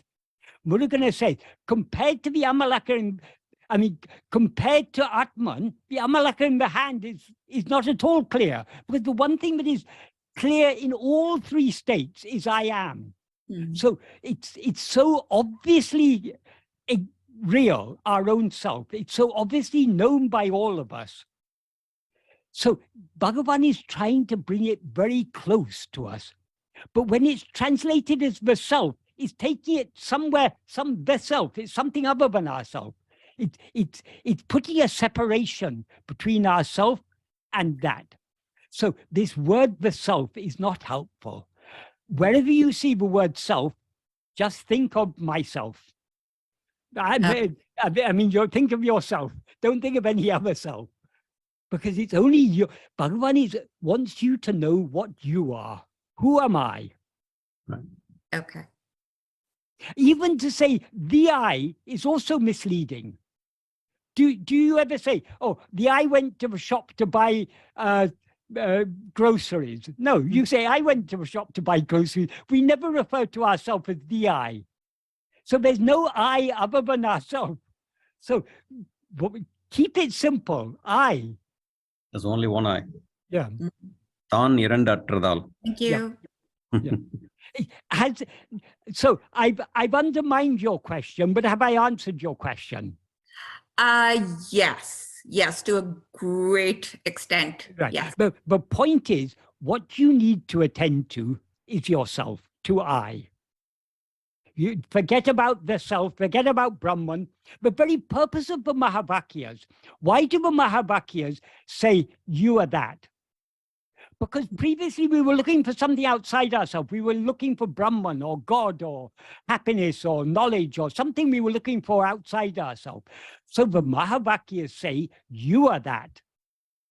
That is the God you are seeking, the Brahman you are seeking, the self you are seeking. You yourself are that. So forget all those other things. Know yourself. Right. Thank you, Michael. Right. Lakshmi, go ahead. Thank you, Kumar. Michael G, I wanted to ask a follow-up question that I was not sure if there was enough time. So regarding the question I had asked, it's not that I'm trying to do nitty-nitty. It's just that it's like peeling an onion, right? Once you peel, or for example, say I'm trying to give my child some work to do or a new shirt. And I first say how disgusting that shirt is and how dirty and how nasty it is. And then now I tell him to go put it on. How will he be interested to put it on? Or another way, for example, you said that, the world is like the hair that's been chopped off. So that's how, having heard that or having experienced that it's basically, it's a lot of trouble and you lost interest in the world. And then you are focusing in spiritual life naturally at all the things you went through in life, or naturally lost interest in the material side of the life. And now you are in a stage where you have to accept and you have to study further about could be your work or your for your kids or for whatever it is, that you're totally not you're do it, like you're just not able to, because you're already like disgusted, feeling disgusted enough, or that it's just not sinking into you anymore.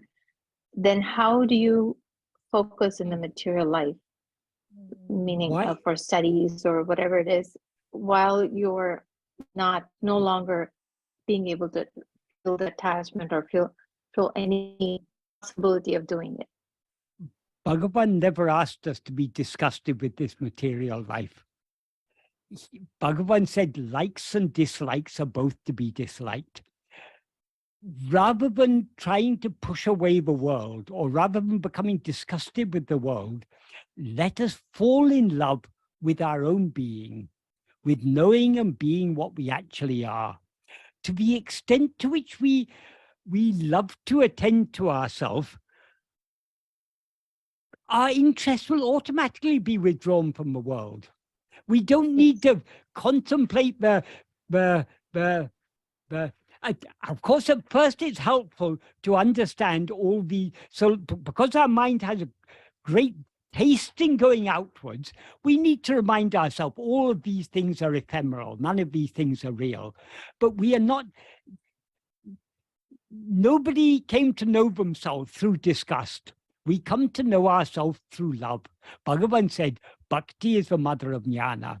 So it is by loving to know and be what we actually are. Because what we actually are, that is Bhagavan. If we truly love Bhagavan, he is ever shining in our heart as I am. So it is love that will drive us to turn within. So long as we have feelings of disgust towards other things, those feelings of disgust are mental modifications. So leave aside all likes and dislikes. The world is as it is. we are born with a body. As a body, we have a certain destiny. Most of us end up married.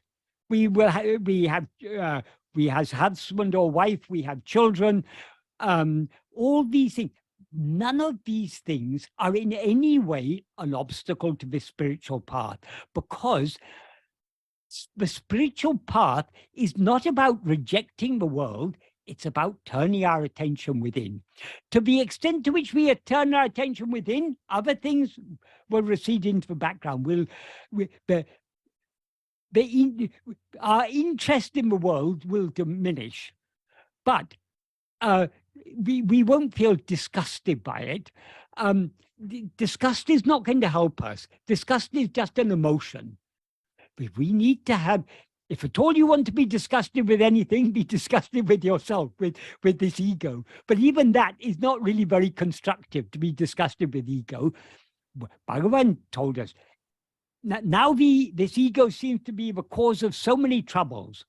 But what does Bhagavan say? He says, look at it very carefully, investigate it, and find its underlying reality. Then ego will disappear.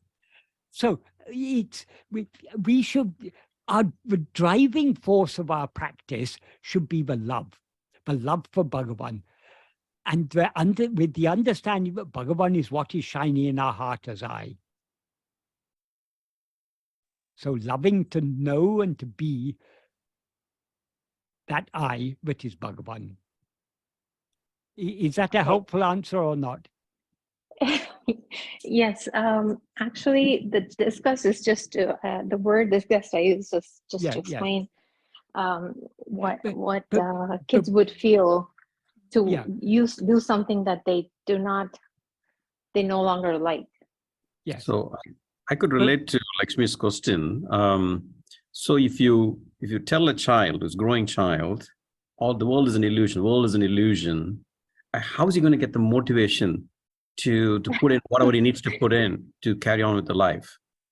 Yes. So I think that's what she's driving. Is that right, Lakshmi?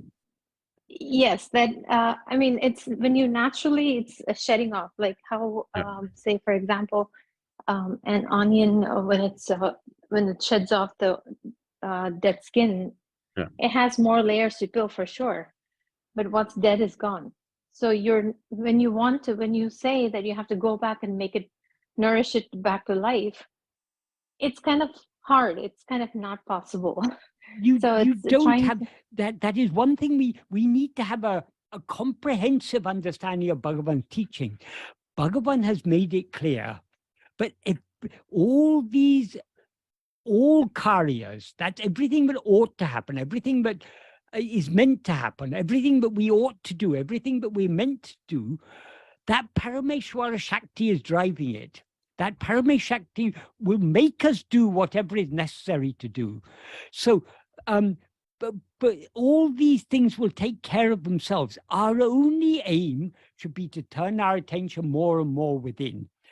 The outward life will go on as it is destined to go. That cannot be changed. That is going to happen, whether we follow the spiritual path or not. The outward life is going to go on as it is destined to go on. So we need not be concerned about the outward life, because Bhagavan is taking care of that. We can confidently entrust it to Bhagavan.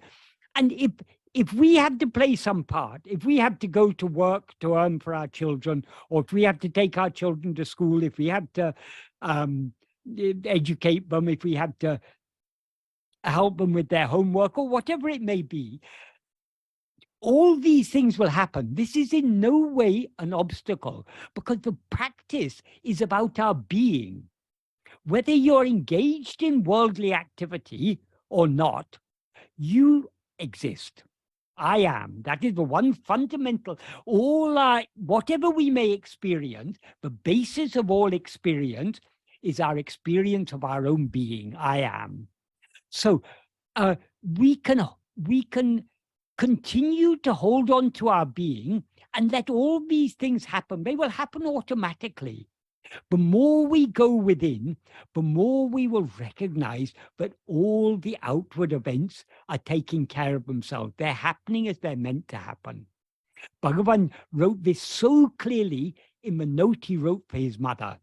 In the first sentence, he said, avarabha prarabdha prakaram adakanavan angangirandu artavipan.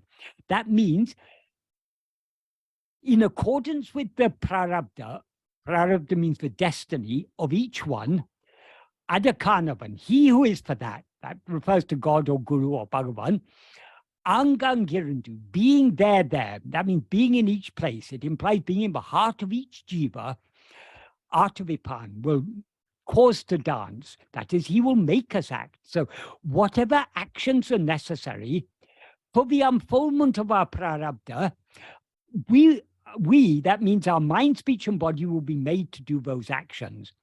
And then he goes on to say, Endrum naduvadadu, enviichi kanum naduvadu.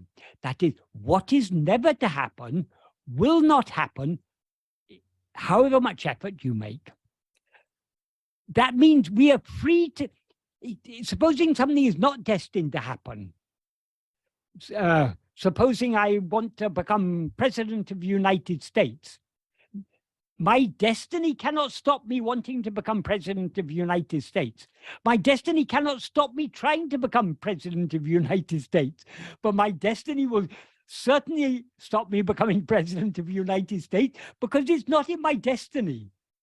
Or I hope it's not anyway. But anyway, who knows? All sorts of surprises come in life, but it looks rather unlikely.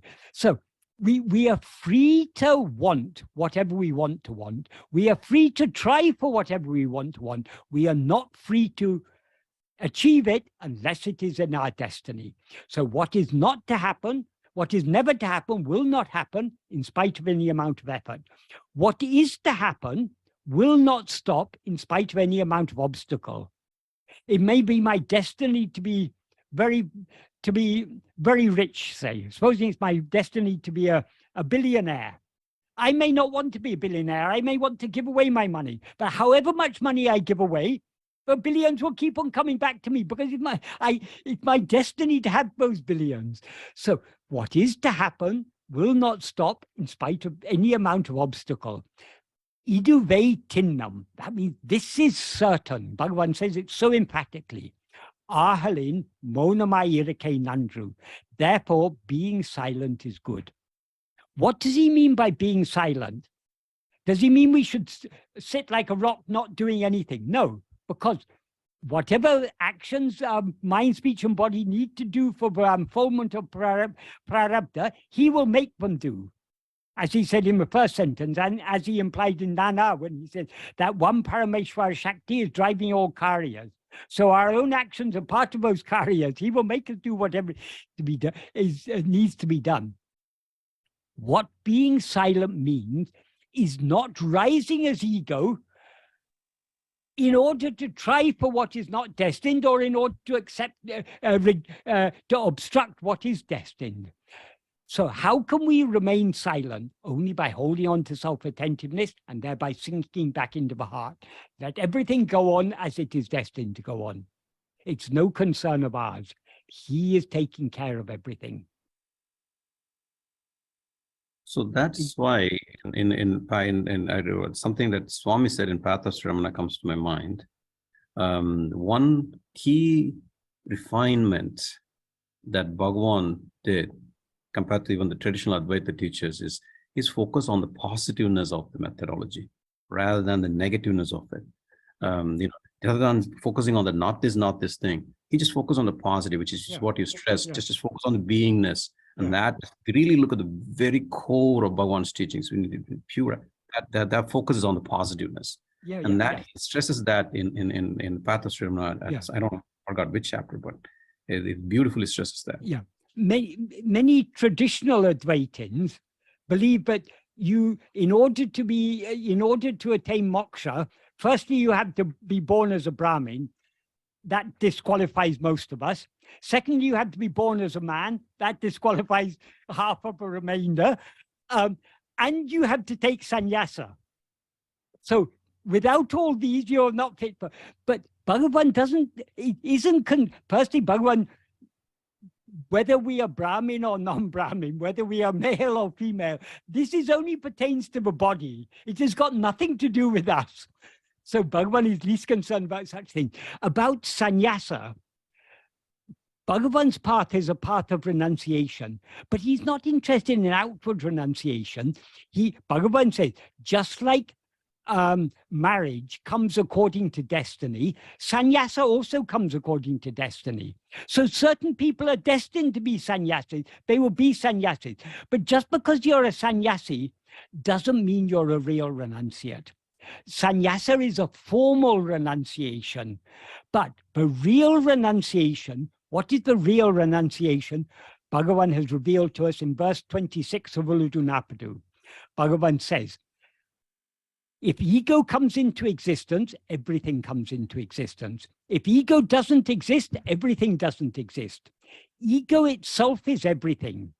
Therefore, know that investigating what this is giving up everything. That is, there Bhagavan is being positive. Know yourself, and thereby you give up everything else. He doesn't say, first you have to give up everything and then know yourself. No, by knowing yourself, you'll automatically give up everything. So Bhagavan is least concerned about whether you're a renunciate or not. If you investigate yourself, the renunciation will follow you. And what do we do when we do give up stuff naturally? When you give up, you give up everything else because you're giving up the ego. In other words, you're surrendering yourself. But it's Then not what happening remains in the absence of ego, in the absence of arising, ego is arising. In the absence of arising, what remains is just being. So you don't have to do anything, you just have to be as you are. Not a physical nothing, but you're just going to do your activities, but just be.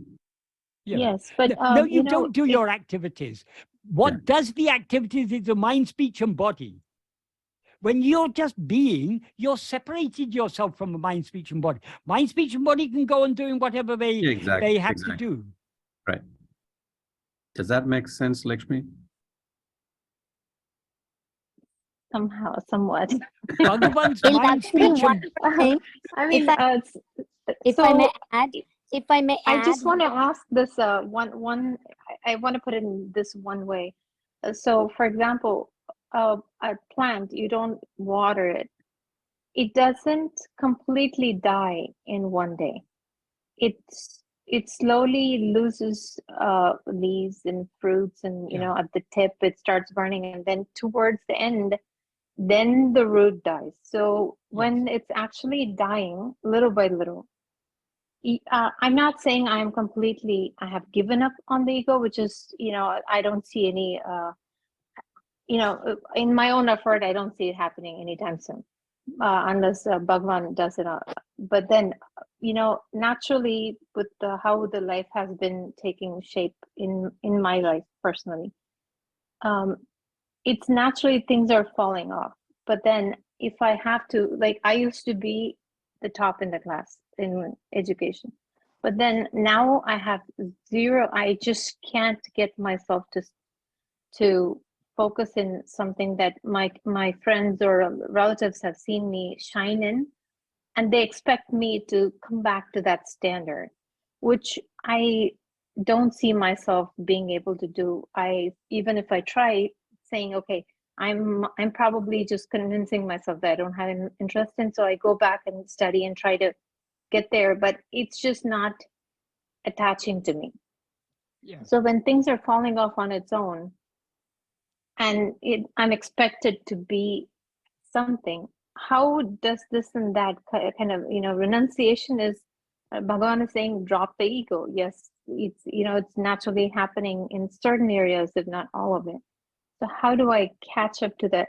Like, how does this and that come together in a normal life and the spiritual life in one go? That is what you call the normal life is being taken care of by prarabdha. Things are going to happen as they're going to happen. if you're destined to study again and get still higher qualifications, or if you're destined to return to some work you did before, it will happen automatically. Or whatever is going to happen, it's already predetermined. We need not be concerned about happenings.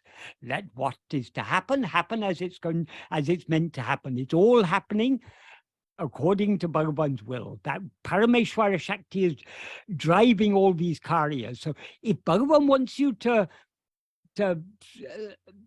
return to study, or if he wants you to get a high-powered job, it will happen anyway. If he wants you just to get an ordinary job, or doesn't want you to work at all, it's all decided by him. So you need not concern yourself with these things. All you need concern yourself with is trying to turn within more and more and more, with the confidence, with the shraddha, the clarity to understand Bhagavan is taking care of everything. The clarity and the faith, or whatever you call it, that he is taking care of everything. I'm not saying this is easy. Of course, we all are concerned about our outward life when things seem to be in a bad situation, or things seem to be going worse or something. It's natural for us to be concerned, but we should always be reminding ourselves, Bhagavan is taking care of things. Things are going to happen. Whatever we do, we cannot change what is going to happen. What is going to happen is going to happen. We can try to change it, but all our efforts are in vain.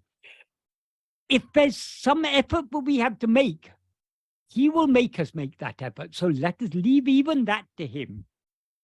Yes, of course, relatives will say, oh, you have to get a better job, you have to study more, you have to do this, you have to do that. They say that with all good intention, because our friends and relatives are concerned for us, so they'll give us all sorts of advice.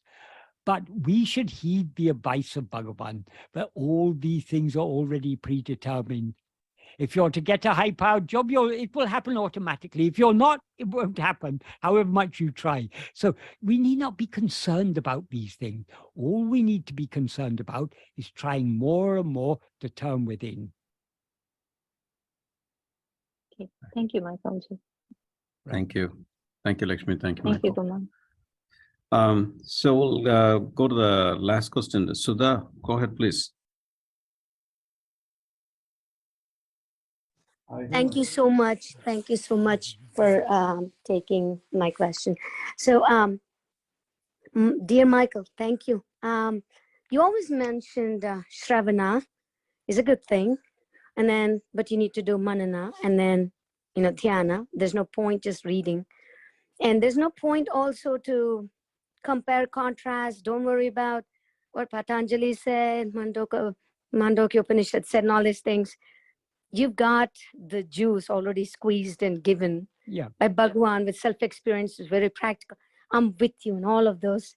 I've never asked such a question. You know that. It's always been, how do I, am I doing it right? And all that stuff, like Sarah and all, and Lakshmi. I had such questions, but today, just because you are so well-read, pious, and you are so accessible, and I want to benefit, and I don't know why. I'm going to just say it's meant to be today that you record this, I guess.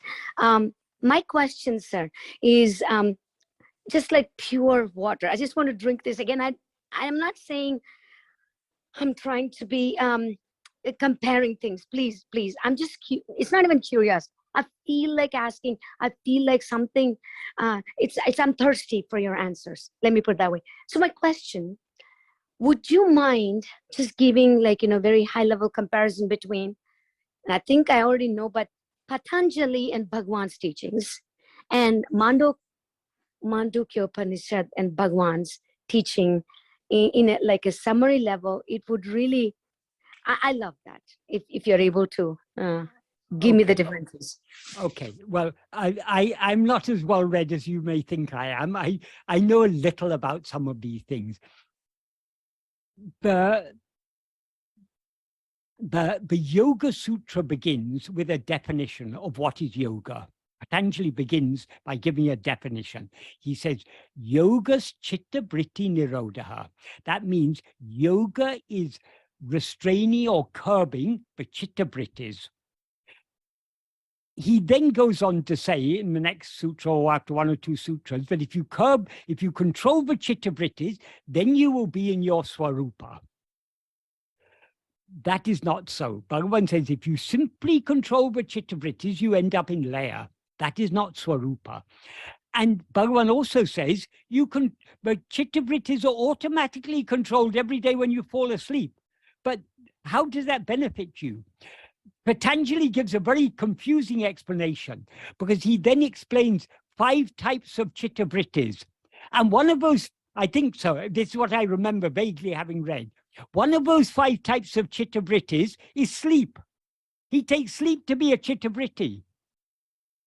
So that's very confusing, because how can there be a chitta vritti in the absence of chittam? There's no mind, there's no ego in sleep. So how can there be any chitta vrittis? So it's a very different philosophy. Not only is the practice different, but a yoga is based on the Sankhya philosophy. The Sankhya philosophy is a dualistic philosophy. According to Sankhya, there are 2 independent realities. There's Purusha and Prakriti. Purusha is just, but there's not just one Purusha, there are many Purushas, and the nature of Purusha is pure awareness.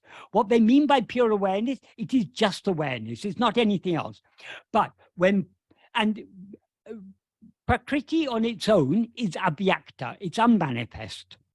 When these 2 come in contact, Prakriti becomes manifest. And then there are so many tattvas, but the first tattva to emerge is Mahat, which is some sort of super buddhi, so it's super intellect. And from that comes ahankaram, and from that comes all these other things. It's a completely different philosophy, and the aim in Sankhya or yoga is to separate the Purusha from the Prakriti. If they separate, that is what it calls the state of kaivalya, of isolation. And that is the aim. But merely isolating ourselves from the phenomena is only a state of manolaya. It's not a state of manonasa. Bhagavan's teaching is, the aim of Bhagavan's teaching is manonasa. Manonasa means the permanent dissolution of mind. How to dissolve the mind permanently? The root of the mind is ego, so we have to eradicate ego. What is ego? Ego is a false awareness of ourself. It's an awareness of ourself as I am Sudha, I am Michael, I am Kumar, I am Lakshmi, I'm whoever. This adjunct mixed I is what is called ego. This is the root of all the problem. If we investigate the reality of ego, that is, if we investigate the I am, in other words, if we attend only to our own being, the adjuncts will drop off, ego will thereby dissolve, and we remain in our real nature. That is eternal. So Bhagavan's teaching, both the philosophy and the practice, is quite different to Patanjali. Regarding the Mandukya Upanishad is a very short Upanishad. I think it consists of just 12 mantras, which basically are, all these Upanishads can be interpreted in different ways, but Mandukya Upanishad is one of the most obviously Advaitic Upanishads. It's very clearly Advaitic. It puts things in a bit of a mystical way because it's talking about Om, about the 4 matras that make up Om, the A, U, Im, and the silence that remains after it. And it compares this to waking, dream, sleep, and what they call the fourth. The fourth is not actually the fourth, as Bhagavan said, it's the only existing state, but relative to the other 3, it's called the fourth, although it's the underlying reality of all of them. So, the Mandukya Upanishad, it's the only Upanishad I've actually read in its entirety because it's very easy to read because it's only 12 mantras. So it's a very easy Upanishad to get the hang of and to understand it. And on that, Gaudapada has written Mandukya Karika. Gaudapada is traditionally believed to be the Parama Guru of Adi Shankara. That is, Adi Shankara's guru was Govindapada. Govindapada's guru was Gaudapada. So Gaudapada has written Mandukya Karika. Mandukya Karika, among all the ancient texts, that there's not so much, it's not as practical as Bhagavan's teachings, but philosophically, it's very close to Bhagavan's teachings. Because one point, generally people say, oh, in Mandukya Upanishad, he teaches a Jatabada. Yes, he points out a Jatabada. A Jata is the ultimate truth. But actually what he's teaching there is not a Jatabada. What he's teaching is Drishti Shrishti Vada, like Bhagavan. Because a Jata says there's nothing, there's no problem at all, there's no ego, no world, nothing. So a Jata is not a solution to our problem. If we come to Bhagavan, if you go to a doctor with a serious illness and your doctor says, oh, there's no such thing as cancer, no such thing as heart disease, there's nothing, how that doctor is going to help you? So the doctor has to first acknowledge that you have a problem, and then only he can help you. So Bhagavan and Gaudapada acknowledge there's a problem. And they both say, this, what we take to be waking is just dream. Basically, that is the basic teaching. But Gaudapada devotes much of his karika to emphasizing that this world is just a dream. Saying the world is a dream, but people say, oh, Drishti Shrishti Vajra, it's only a later invention. It came only in the person called Prakasa Swamigal in the 16th century coined this word Drishti Shrishti Vada. Yes, it's true. The term was coined only in the 16th century, but more than 1,000 years earlier, what Gaudapada was teaching was Drishti Shrishti Vada, because he's emphasizing it's all just a dream. If it's a dream, in a dream there's only one dreamer. And so we can, if we read the Mandukya Karika, it's very clear what he's teaching is very, very close to Bhagavan. And he also talks, as far as practice is concerned, he uses a nice term. He said the practice is aspasa yoga. Yoga means joining. Aspasa means untouching. So untouching union. Yoga also means meditation, but meditation without touching. So what does that mean? When we rise as ego, we come into contact with these upadhis. We take the upadhis as ourself. So in order to cease rising as ego, we need to let go of all these upadhis. We need to not touch any upadhis. How to avoid touching upadhis? Only by holding on to our being.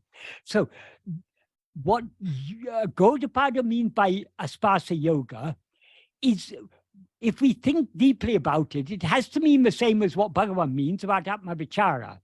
That is, in Atma Vichara, we are holding on to our own being, thereby letting go of everything else. That is what is meant by aspasa yoga. So in a very roundabout way, Gaudapada is also pointing at the same practice. So among all the ancient texts that I've come across, I would say Gaudapada is probably the closest to Bhagavan.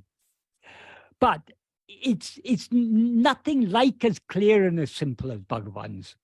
But why he had to write this big karika? Because in those days there were so many competing systems of philosophy. So he was a lot of, particularly in the last of the 4 chapters, he uses a lot of Buddhist terminology, but he uses the Buddhist terminology to give a Dvaitic interpretation to it. People say he's a crypto-Buddhist, but he's a Buddhist trying to insert Buddhism into Vedanta. No, he's not. He is using the Buddhist terms and concepts to argue for a Dvaitic, from the Advaitic point of view. So, but because of the time he lived in, it was necessary to do like that. Bhagavan lived in the modern age, and Bhagavan kept things very simple. Bhagavan wasn't here to conquer other schools of thought or to argue against other schools of thought. Bhagavan simply came to point us way. It's up to us to understand the difference between Bhagavan and others. Bhagavan very slightly he'll hint, like about yoga, Bhagavan said. There they say chittavriti nirodha. Here we say Atman Vaishnava. This is the practical way. That's all Bhagavan says. He won't elaborate upon it, but we have to think about it and understand what Bhagavan means. About the, for example, many Vedantins are Vaishnavas, and they belong to what they call it Bhakti Vedanta. And they say Advaita is devoid of Bhakti. Bhagavan repudiated that by Bhagavan's life is a life of full Bhakti. That is, where there's no greater devotional literature than Arunachal Stuti Panchakam. And according to the Vaishnavas, the highest of all the barbas is what they call the Mathura Barba, the barba of sweetness, of honey. That is this barba, but is there in Aksharamlai. But that this bridal barba, the bride seeking the union with the bridegroom. So Bhagavan has, just by his example, he has shown, but Advaita and Bhakti are one and the same. You cannot have Advaita without Bhakti. You cannot have Bhakti without Advaita. Bhagavan has demonstrated that. And one of the things these people say, these Bhakti Vedanta people, they say, I don't want to be a honeybee. Sorry, I don't want to be honey. I want to be the honeybee that drinks the honey. Bhagavan says, is Satchidananda Jada like honey? Honey, that is, they say, honey cannot taste its own sweetness. Bhagavan says, honey can't taste its own sweetness because honey is Jada. But can you say Satchidananda is Jada? Because it's Chit, it knows itself, and itself is Ananda. So of course it's enjoying Ananda. So Bhagavan, and about another form of Vedanta is Beda Vedanta. Beda means difference. Abeda means non-difference. So difference, non-difference. They try and reconcile, because there are many passages in the Vedas that seem to point to Advaita. There are many passages that seem to point to Dvaita. Advaita means non-difference. Dvaita means difference. So they try and reconcile these. But Bhagavan says very simply, if you've got differences, there's no non-difference. If you've got non-difference, there are no differences. You can't have the two together. So Bhagavan gave simple hints to us, but Bhagavan won't criticize these, because all these different philosophies, they're all suited to people at different levels of spiritual development. So Bhagavan was very careful not to criticize Abba. He didn't criticize Islam. He didn't criticize Christianity. He didn't criticize any religion or any form of Hinduism, any form of Vedanta. There are so many different interpretations of Vedanta. He didn't criticize any. He didn't criticize Buddhism. He didn't criticize Jainism. Bhagavan, as Kumar was saying, Bhagavan is very positive. He's always, rather than telling that others are false, he explains why this is the truth. So Bhagavan is really the essence of everything. So yes, there are differences, but why when all these differences are there, why are there so many different paths? Why are there so many different forms of Vedanta? Why is there yoga? Why is there Sankhya? Why is there Nyaya, Vaisheshika? Why is there Buddhism? Different forms of Buddhism. So many different Buddhist philosophies are there. But Buddhists don't all agree among themselves. They've got widely different philosophies, like the Vedantins. And Jainism, they've got different views. So there's so many different views, and so many other religions. There's in China, there's Taoism, Confucianism. In East Asia, there was, in West Asia, there was first Judaism, then Christianity, then Islam. Why has God allowed so many religions in this world? It's because it's suited to different people of different levels of spiritual maturity and different types of makeup. So a religion that appeals to one person may not appeal to another person. So there's there's elements of truth in all these different religions, but they're all pointing in the same direction. Ultimately, they're all pointing towards God, to that which is beyond this material world. So Advaita hasn't got a quarrel with anyone. All these other are suited to people at different levels of spiritual development. But the ultimate truth is, everyone says, all the other religions, they say God.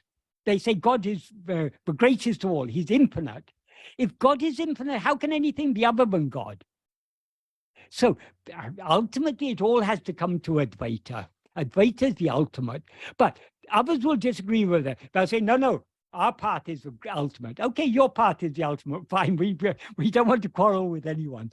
But if we understand Bhagavan correctly, we will understand how fortunate we are to have been attracted to his path. That is only by his grace. Without his grace, we would not have been drawn to this path. That's why Bhagavan said, grace is the beginning, the middle, and the end. It is grace that draws us to this path. It is grace that supports us in following this path. In so many ways, it supports us, more ways than we can understand. And finally, it is grace that will swallow us.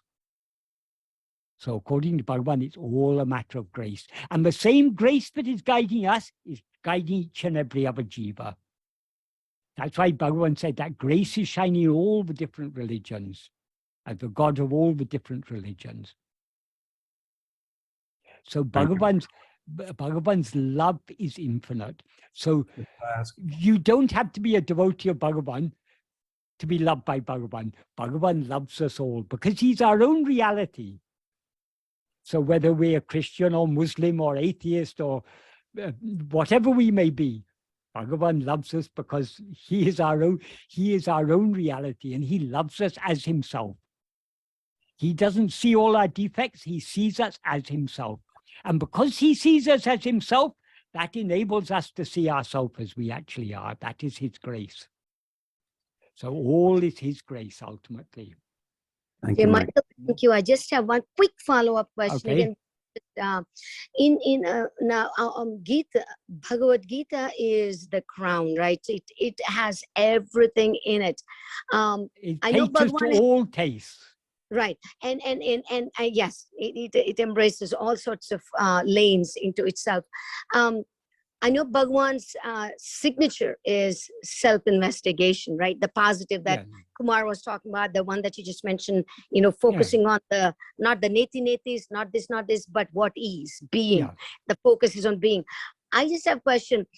You mentioned that Mandukya Upanishad's summary also has similar, self-investigation thing. Does Gita have something similar to self-investigation? Again, after this, I don't think I'll be asking questions like this. I just thirsting for that information. That's all. Does Bhagavad Gita have something similar, or what is the difference? Not just similar, exactly the same.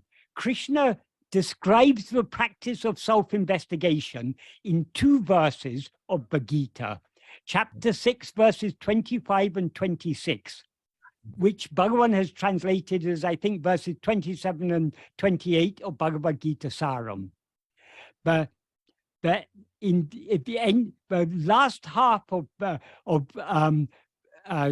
verse 25, Krishna says, Atma samstam mana kritva na kinchitapi chintayet.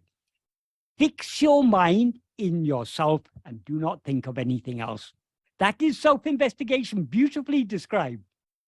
And in a very practical way, he says, sane, gradually, because he knows that we cannot we cannot instantaneously turn our attention back to ourselves. But because of our vasana, the attention will keep on going outward.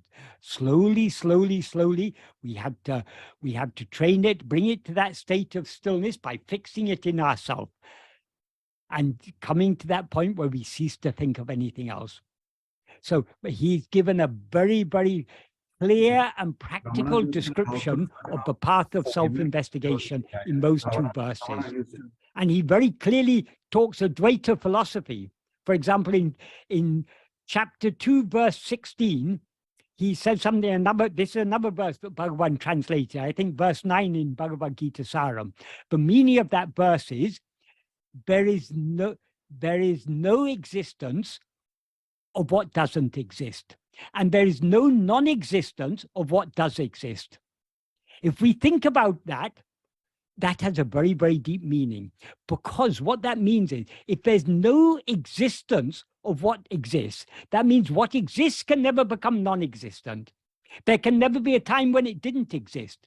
So what actually exists is what always exists. And there's no there's no existence of what doesn't exist. So anything that doesn't exist permanently doesn't actually exist at all. This is what Bhagavan used to say. If something exists at one time and not at another time, it doesn't really exist even when it seems to exist.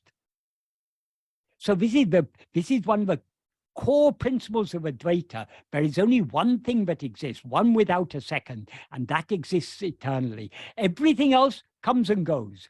Even ego comes and goes. So it's not real. Only what exists always is real.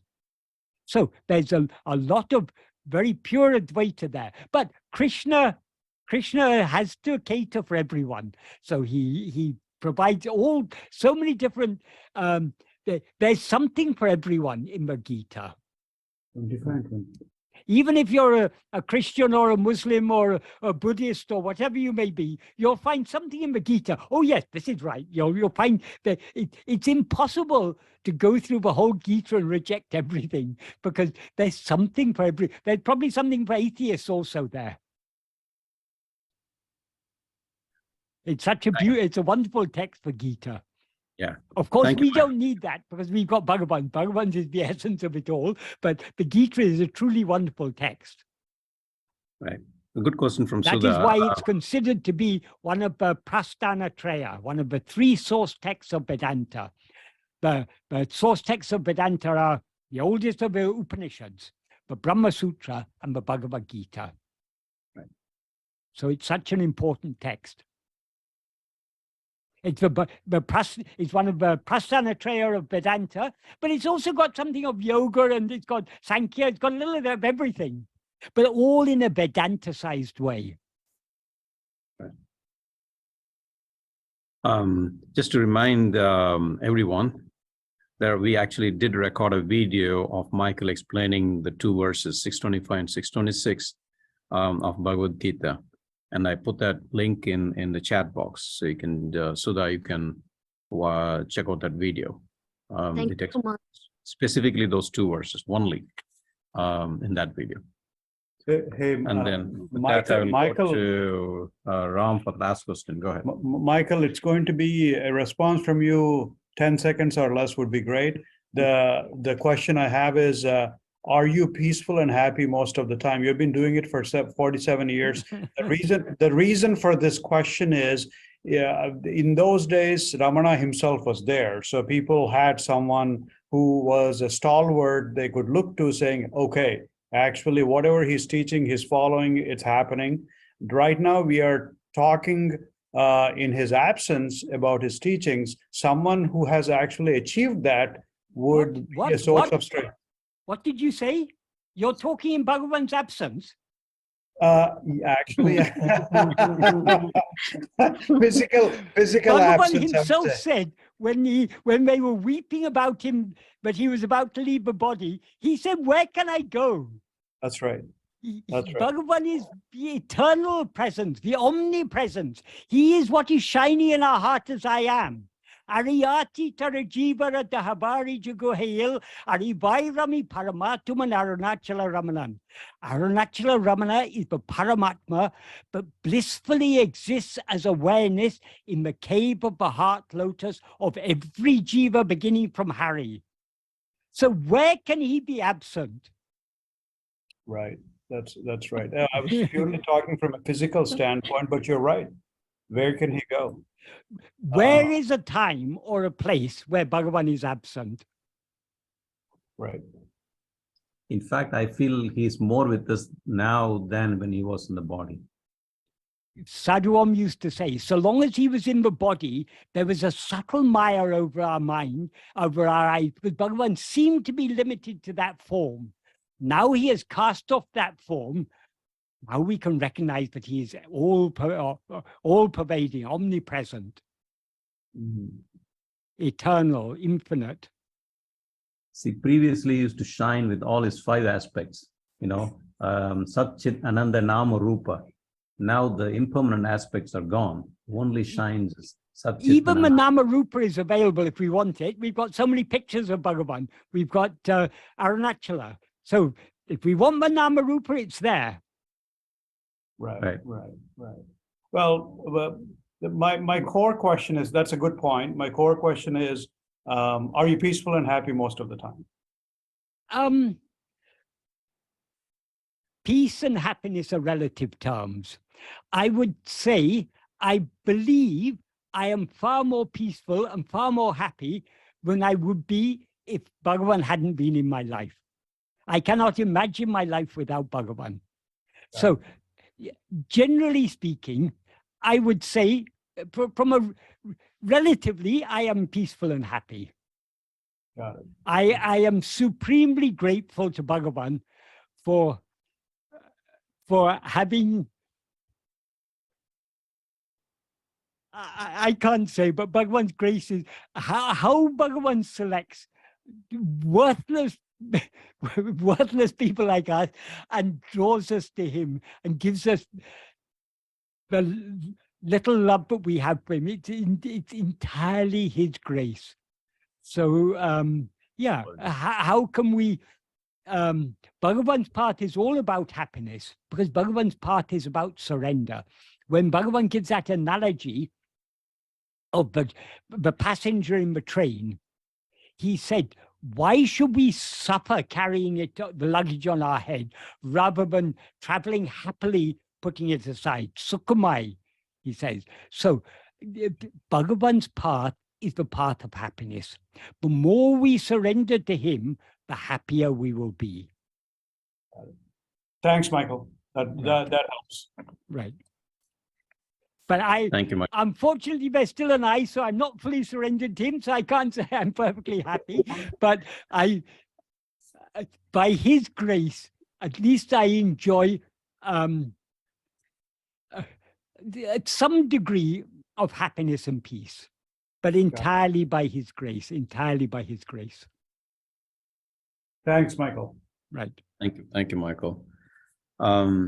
Sorry, went longer than we planned, but it's all worth it. Yes, you have cheated me. I know. Yesterday you promised to limit it to 1.5 hours. And 1.5 to hours. 3 hours. I just couldn't say no to all that. Man proposes, God disposes. God disposes, so exactly. We had our own ideas. Bhagavan had his own ideas. Right. So his ideas prevail. Thank you. Om Namo Namo Ramaya. Bhagavate Namo Sri Ramaya Ramana Kumar, Namo Center.